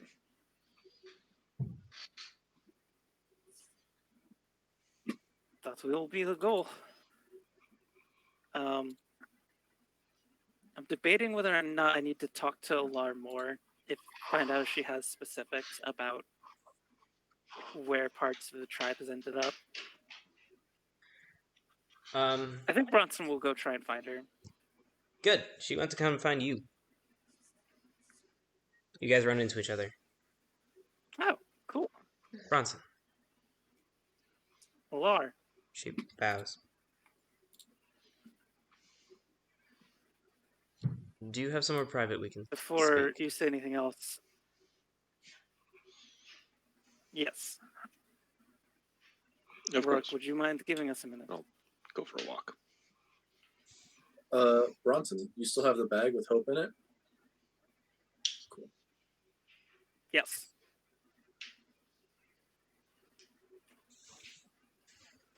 Before you speak anymore, Alar,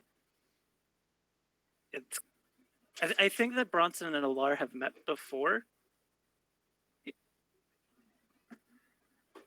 Why is that? Would that make like a general of the North and a defector who spends his time healing There both might have sides? been rumors about you, but probably not like face to face if it's a general.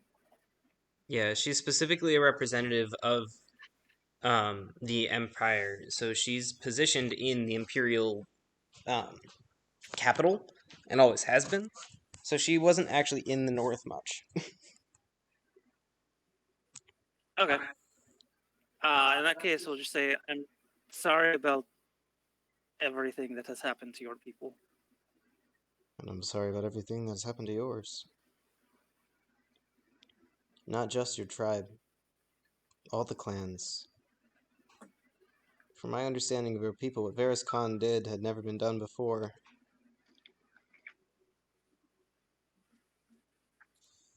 It wasn't the way of things. In my opinion, it should never have been done. From what I heard, Varys Khan believed the same thing before he died.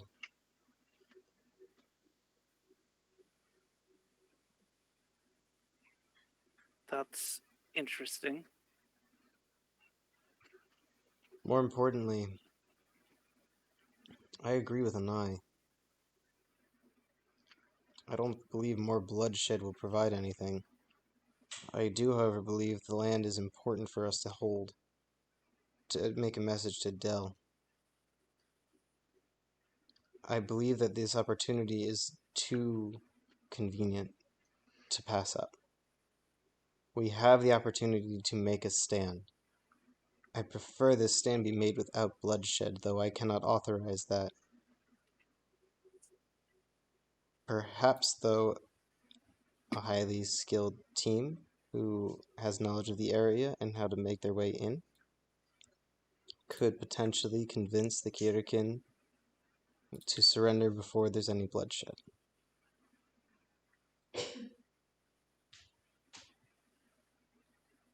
Ugh. I was hoping I could Potentially. encounter you with Anai, but I believe that she may be on board for this as well.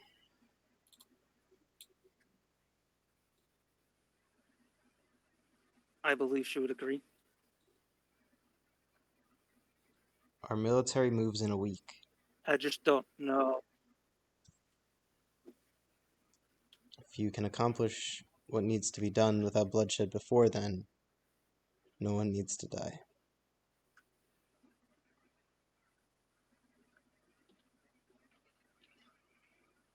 We would need information. What sort? I don't know the Kirakin, where they're staying. Well, their forces were recently centralized just east of the lake. There were rumors of horns that went off. We believe they've all centralized over there. Yeah, those horns would be me. I Well, was then, there visiting my wife's grave. my apologies. I believe it may be over your wife's graves that this battle would take place. Potentially more incentive to make it not happen at all.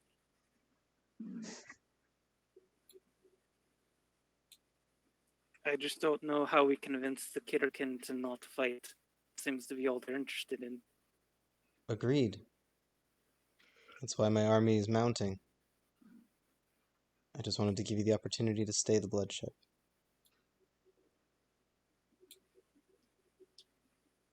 Pass my regards to Anai. We will see what we can do. I believe what was done to her was excessive. And she leaves.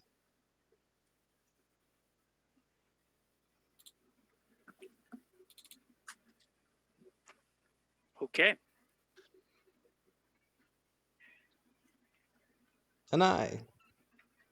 I don't really. I was just gonna say I don't really know where Anai went, so I'm just gonna go back and chill out in the apartment we have set aside. You are sent to a place where there potentially could be the woman you're looking for, and she's not there. Is there anyone that anyone in the vicinity that or is it just like an empty building? Like I knock on a door, no one answers. No, it's within the confines of the building. Is there a guard or anybody nearby? You can make an investigation roll. Make an investigation roll. How's a 10? All the guard knows is that she said she was going out. No, I just needed a person. Oh. I quickly write a note and say, "Can you give this to her when she returns?" Nods. And I just say, "Hello, my name is Anai. We met briefly yesterday. I have desire to speak with you as soon as possible. Please see me in this location and directions to the quarters."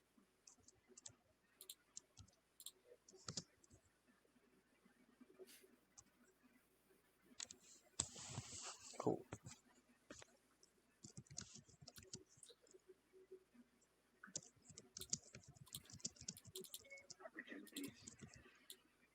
So what does Rorik find when he walks back into the apartment? Hold What sort on. of shenanigans do I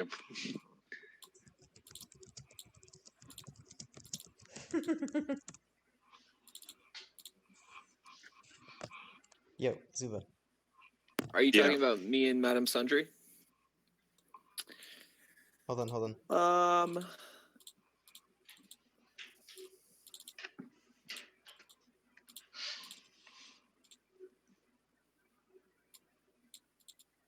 Tuba, I don't know what I'm holding on for. read the message. What? I'm reading it. Also, to answer your message, yes. Beautiful. So, Rorik, you walk in and you see Madame Sundry just like trying her best, flipping over cards from her tarot deck as Griswold just keeps taking them. And Sundry's like, no, that's not, no. And like trying to do the reading as Griswold just like picks it up and starts to put it in his bag. And Sundry keeps taking them back. That's what you walk into. Okay.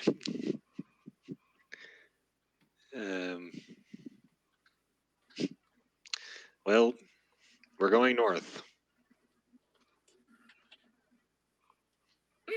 Oh? Like Bronson North or just Bronson north? The army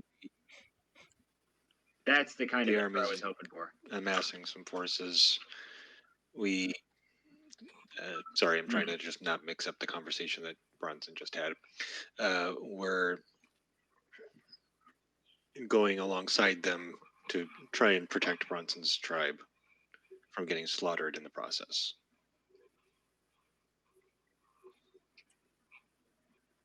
Well, I am. Okay. Bronson is. I can't speak to.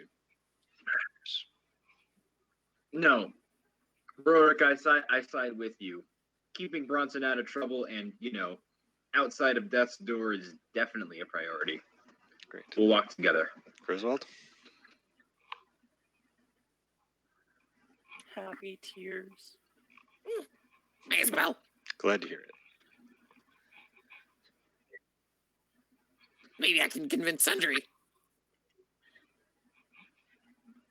About what? Your morals? What do you mean morals? I'm willing to help my friend Bronson. How is that against No. morals? Other conversation. Oh, about those who have passed and having them serve again and fighting and this and that and Griswold, it's kind of a cool idea. It seems very efficient, very biodegradable, but I don't know if it's good. I don't know if it's normal. It kind of sits with a Normal. very unsavory flavor. Makes me shudder. The gods died. They rose again. That's different? Is it different?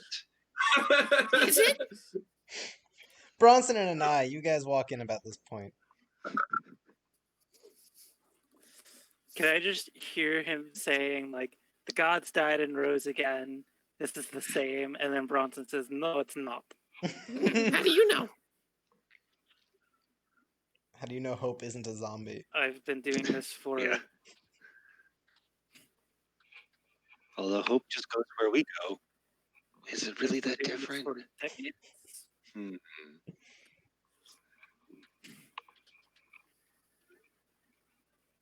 So I run into each other in the corridor and then just make our way back. Mhm. Silently, I presume. You can see that she's tense, and she's worked up a sweat, but has since walked it off, type of thing. You know that feeling of you get really hot and sweaty from a workout, and then you like are cooling down, and you've stopped sweating, but you still just kind of got that sticky feel to it. Yeah.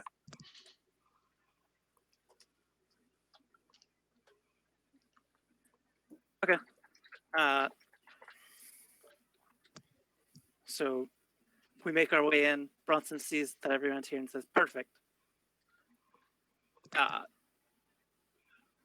Turns to Nine and says, door's closed. He turns to Nine and says, Alara agrees with you and would like to prevent Why didn't you bloodshed say if so possible. earlier? The politics of this place. Probably something to do with the 6 other generals. Anais shakes her head at the politics of it all.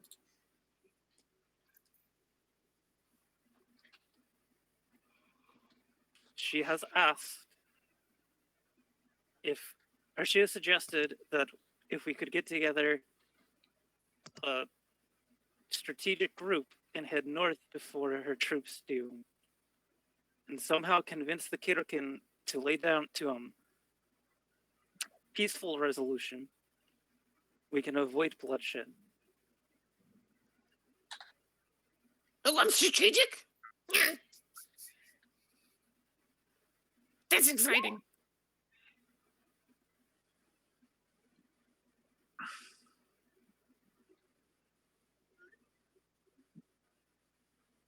Rourke has already agreed, so I'm asking you all if you will come to the north with me and try and find my tribe. I'm with you, Bronson.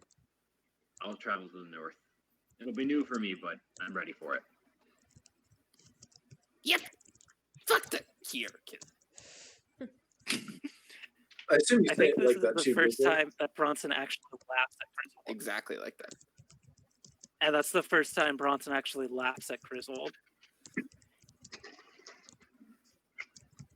Or laughs with Griswold. He's definitely laughed at Griswold. And I will go. I will travel with you.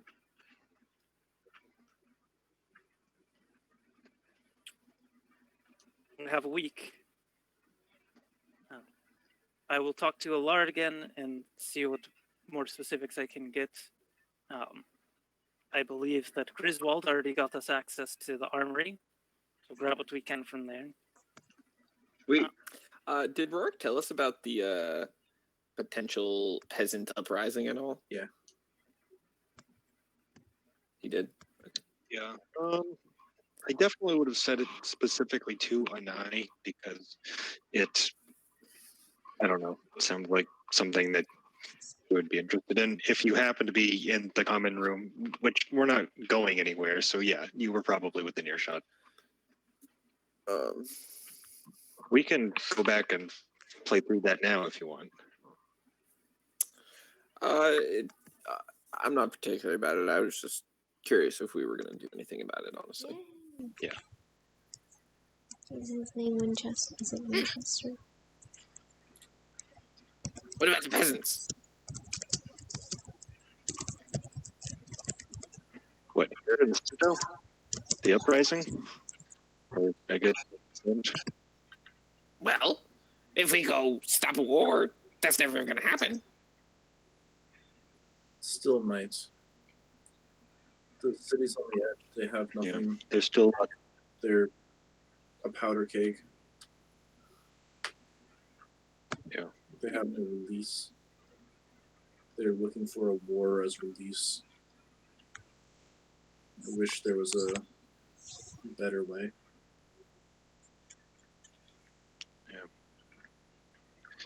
Yes, a common enemy, a war. It brings people together at first, but after this much time and this much bloodshed.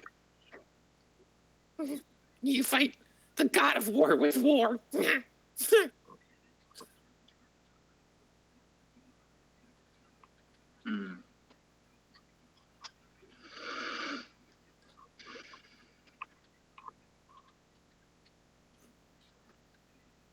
How would you convince?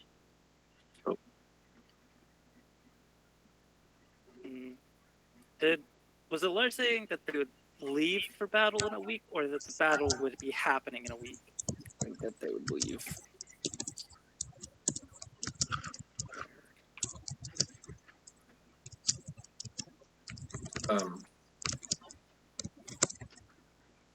Josh?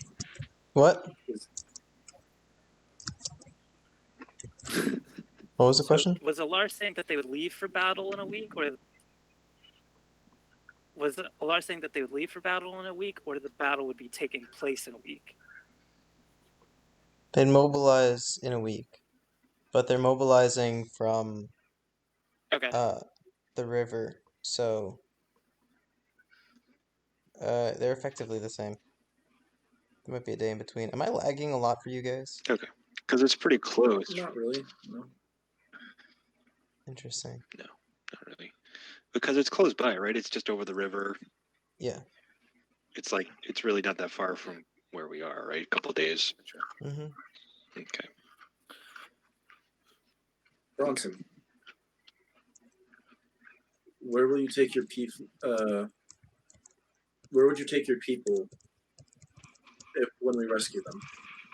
Would you guide them farther north into more of the danger and the rest of the tribes, or would you guide them south?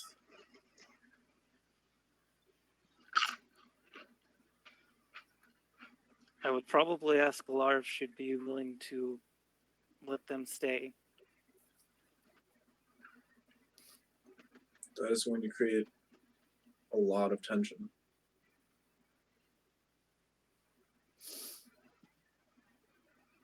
So you would have me send them to the north where they can be enslaved This again is why I'm asking or you this killed? question now, Bronson. So we can come to an answer before we get there.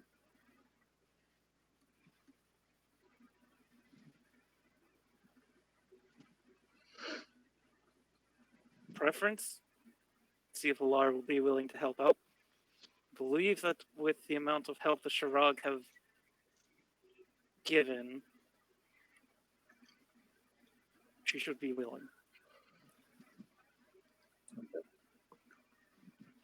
She said herself that the point of this was not to eradicate, but to send a message. And I think that if we were to eradicate the bad northerners and keep the good ones, that would send a good message. I know not by your standards tonight, but by hers.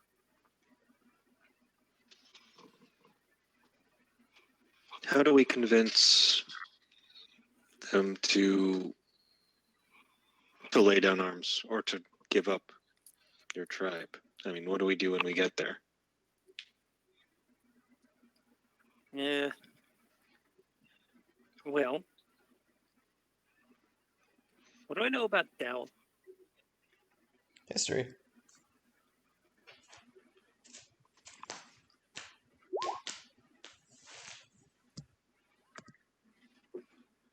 What I'm looking for is it possible to convince him to have the Kirkin back off?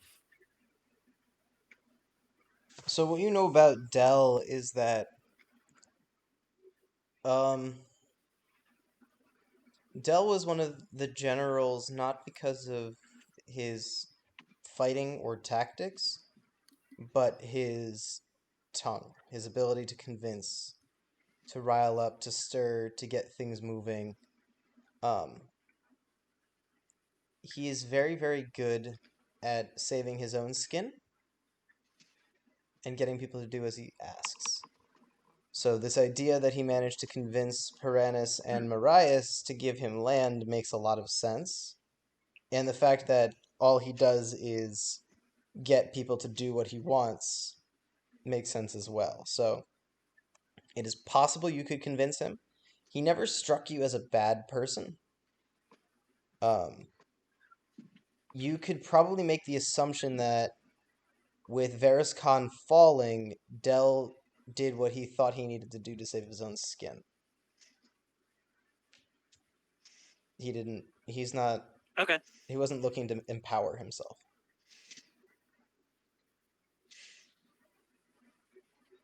Okay. I think there are a couple possibilities. We can talk to the Kirkin themselves, see if we can somehow convince them to back off. They are under one of Khan's former generals, known as Dell. So there's the possibility that we could convince him to have them back off. Or, and Josh can correct me if I'm wrong on this, I could challenge the chief of the Kirkin to single combat, kill him, and tell the rest of the tribe to back off. Whoa, that's pretty simple, direct, and potentially easy, but that'd be really hard too at the same time, wouldn't it? Yeah, That's a lot of pressure compared to them.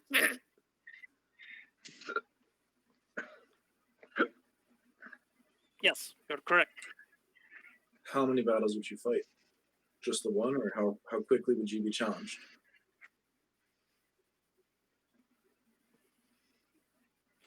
I don't know, Josh. How quickly would that happen? It's bad form to challenge you the same day. But if someone... Usually, if you can beat the chieftain, no one is going to challenge you unless they thought they could beat the chieftain. So, there are no rules about it amongst the clans. It just doesn't usually happen.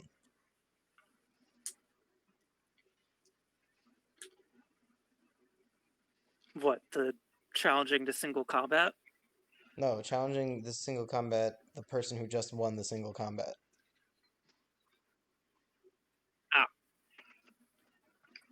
You mean, how quickly would I be fighting the So chief someone challenges. or the goat? You've made your name as a healer, as a passage, a priest of passage. These are how the people remember you. If we go that route, you have to make sure it is done with awe.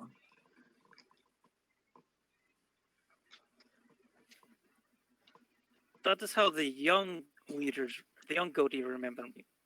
The older ones, like Marias or some of the other leaders who've met me, know that my tribe was not to be disturbed. It's an important distinction there, and I'm not. What do you call it? Passive knuckle? Pacifist? Yeah, that one. I like that plan the most. It is a show of strength. It leads to the fewest loss of life. And Prince is gonna die. that's why we're going to help him, Griswold. Right. That's You have magic, do you not? That's right.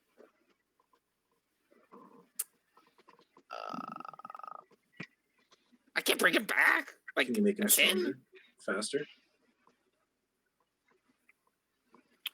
I'm gonna go ahead and guess that there's a strict no interference rule in single combat. That would be correct. Yeah, Bronson turns and says that is an awful idea. This second that they detect that you're helping, they will kill us all. Yep. Which is why, as much as it could lead to least bloodshed, I'm not generally a fan of going straight to single combat. I think that we should start with peace talks. I think Dell would probably be best. These Kirkin seem a little crazy.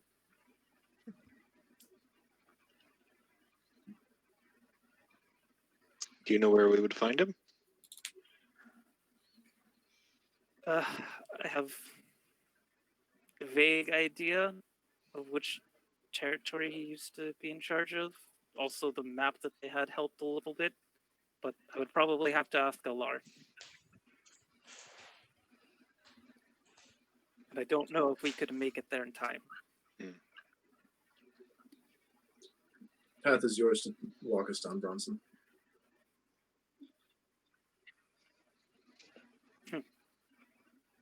I wish Passage were here to hear you say that.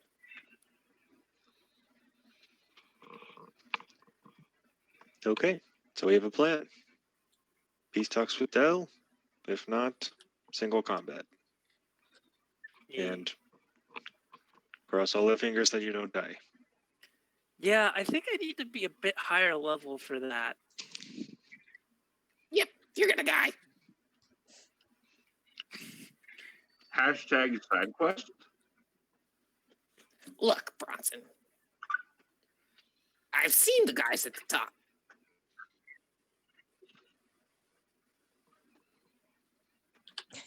Guys, at what top? Like, top of the gang.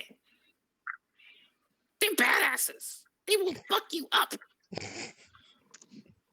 Not a joke. You're gonna die. You think you know more about what a Goatee of the North is capable of than I do. I don't know the North, but I know the people in charge of bands like that, and they will fuck your shit up. I am surprisingly appreciative of your concern for me. Look, you didn't walk into your death, so don't fucking do it.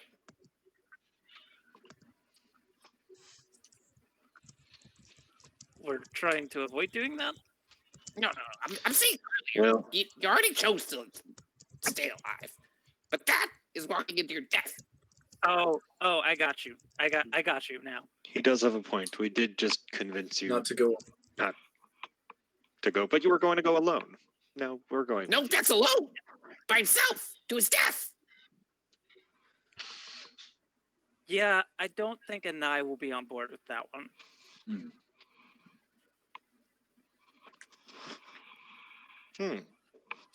What if we could somehow sneak your people out and then leave the Kirkin to die? Oh, thank you. Isn't that an option? Shakes her head. Huh. It benefits the Empire, but does not benefit the world. That is still only going to further this war. We need to find alternate solutions than back and forth slaughter. I want to see hope restored to the sky.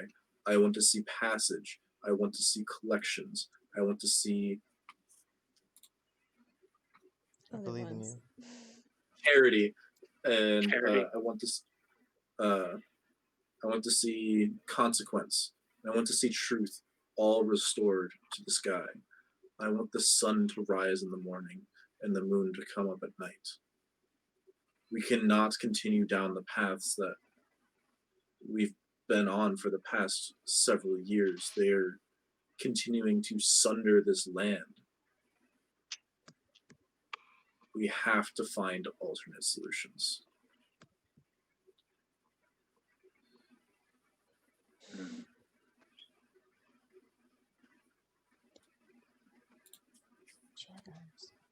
You hear that, Sundry? Alternate solutions? Yeah, Griswold. I heard it. Non-traditional stuff I might not be okay with. Walking skeleton. Yeah, I heard. Griswold, that doesn't give you a complete pass to erase all the dead. But Oh, he's well aware of that. I don't think he needs one. I understand that you'll have your time and place Anyway. in the coming battles.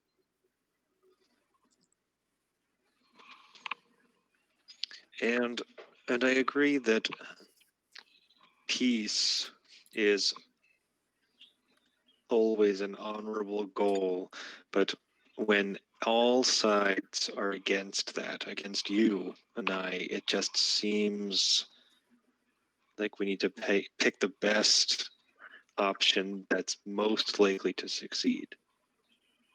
I imagine if we walked into the North and had you try the same words and the same conversation that you just had with those generals, it would go the same way. Much worse, actually. Much worse. So I just think we need to be reasonable, or have. No, it's perfect. Do the same thing, What if- expect different results. Goddamn definition of insanity. Well, what if we just did both?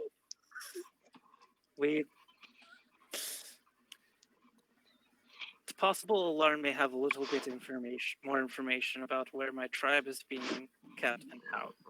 So, what is saying? You can walk through snow and carry axe at the same time, or is that just northern thing? Yeah, we can look for my tribe and try and get them out. I think you mean walk loudly and carry a big stick. No. You mean walk with horn. And I can't comprehend language to understand all of these fucking analogies that are just going over her head. That's because you're too short. Yeah. Oh, speak softly and Yeah. carry a big stick. Damn it. I mixed that up. That's not the one I was going for, though. I was going for Kill two birds walk with and one chew stone. bubblegum at the same time. Oh. Yeah.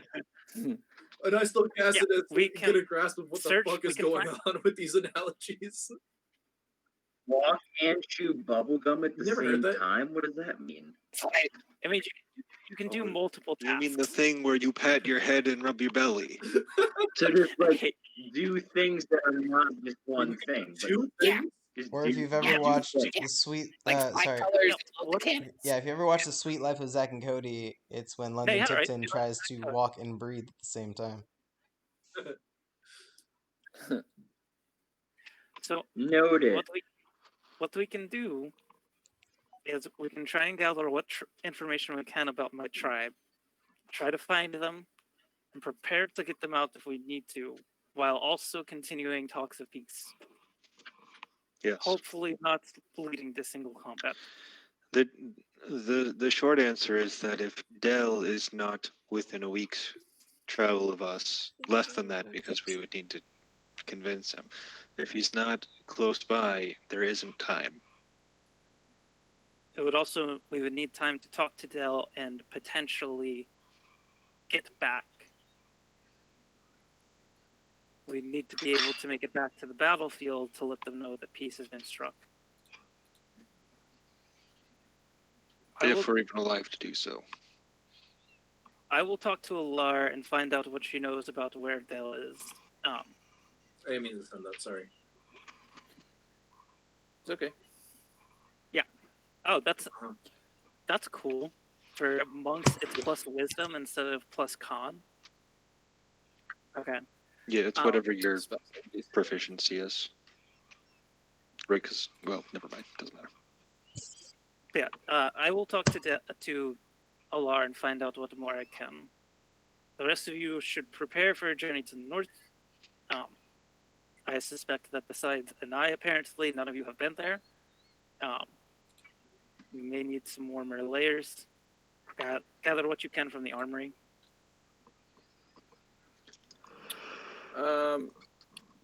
Josh, was Ramsey from the north? I assume so, him being an orc. Yeah. I don't think it has to be that all orcs or half-orcs are from the north. Doesn't have to be. Yeah, he was.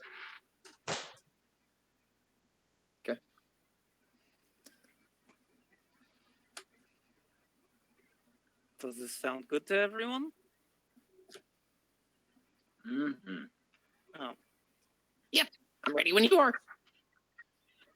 Yes, that is next question. How soon can we leave? Sooner, better. More time we have before a battle breaks out. Yes. Well, once they have enough time to gather some supplies, that should be all. And were you able to reach the councilwoman today? Hoping that she'll return and to be able to discuss with her. Okay. We should try to take care of that before we leave, I suppose.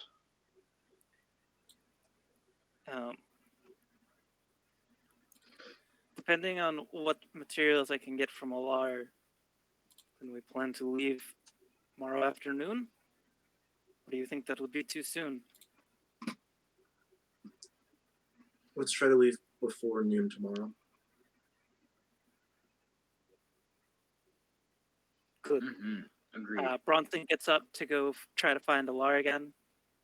As he goes to leave, he turns to you all and says, "Thank you." And goes. Is there anything in particular or specific you need from me before everyone leaves? I'd like to go to the armory at some point in that time frame. Yeah. What do you need from the armory? Big thing that I want to do. Probably a breastplate, I believe is what I want. How much does that cost? If they have it. It's like 20 gold or something. Bronson, you wanted the location of Dell? Location of Dell and any specifics. Lar has more about where my tribe's, where she knows my tribe is being kept, and where some of them may have been sent. Your tribe was originally taken. Let's see, by the Piranhas, by Piranhas and his ilk. They are mostly held. They've been spread everywhere. The Kurikans have some of them, but they're all over the north. Oh, that's great. That's great.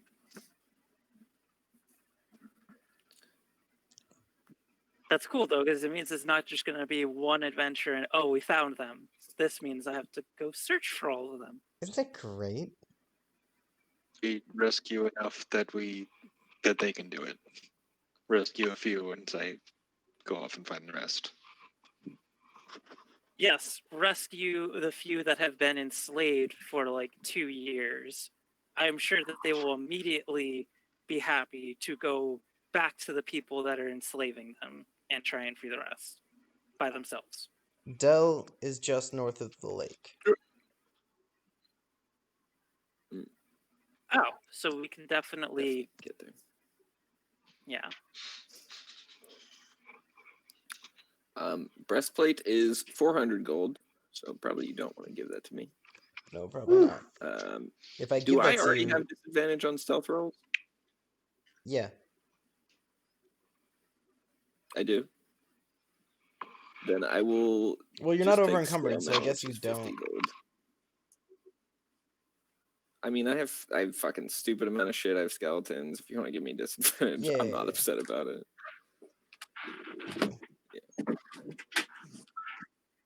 Yeah, so I'll just take scale mail, which is 50 gold piece. If that is okay. Yes. Does anyone else need equipment? I also want to look into armor and potentially a shield. Alright, each of you is given a 40 gold budget for equipping yourselves for this venture. Nice. Sweet. So, total side tangent. Zip back into the real world for a second. Boo. My cat walked in and what? Boo. My and Zeva was kept reaching up onto the chair that I was sitting at, but I have a blanket on me, so I was like, "Oh, you can't. You're probably trying to sit in my lap, but I have this blanket on me here." So I moved to this big, comfy couch so that she could come sit with me and sit on the blanket. And what does she do? She takes the fucking chair that I was sitting in instead of sitting with me with this comfy ass blanket. Whatever. What a cat. What a great cat. Bitch. Meow. Okay. Back to reality. Oh, there goes gravity. Nope. Alright. Josh. Yes. So, we're going to the north. That sounds like a hostile, cold environment. Not unlike I'm used to in real life. Does it make sense for Madame Sundry to find and utilize a warmer cloak or set of winter garments? Is that something she can buy right now? Yes? It would be children's clothes.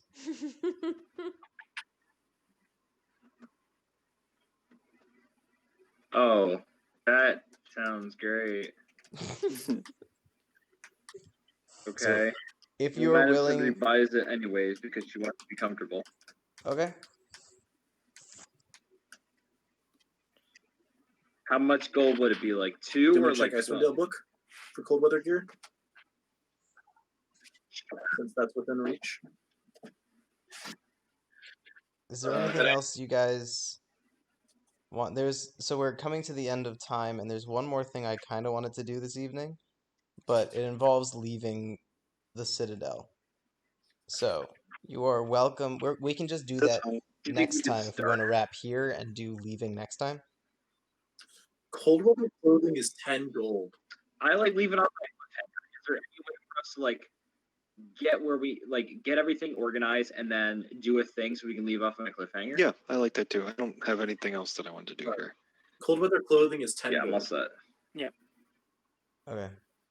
I pony up 10 gold for cold weather clothing and clothes. According to Icewind Dale, at least.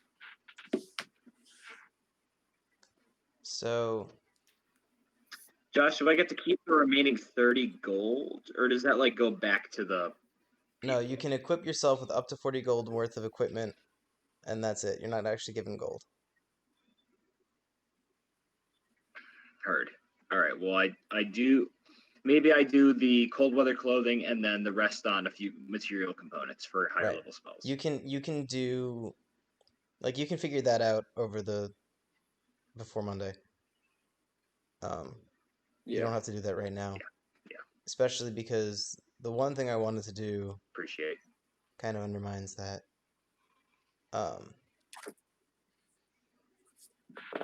No, I think I have to do it next time. I don't think I can do it this time. Mm-hmm. It has to be next time. I feel like, Okay. I feel like you should do it Well, this time. Okay. What a tease. Josh, The only other thing I want to do before leaving is go buy some more canvases. Alright. I think this is where we're gonna wrap for this evening then. Nice. Okay. So Sounds good. thank you Cool. all for joining us once again. God, now Hope to see know you what it guys is. again. Yeah. Arrivederci. Stopping the Adios. stream now. Boop. And stopping the recording.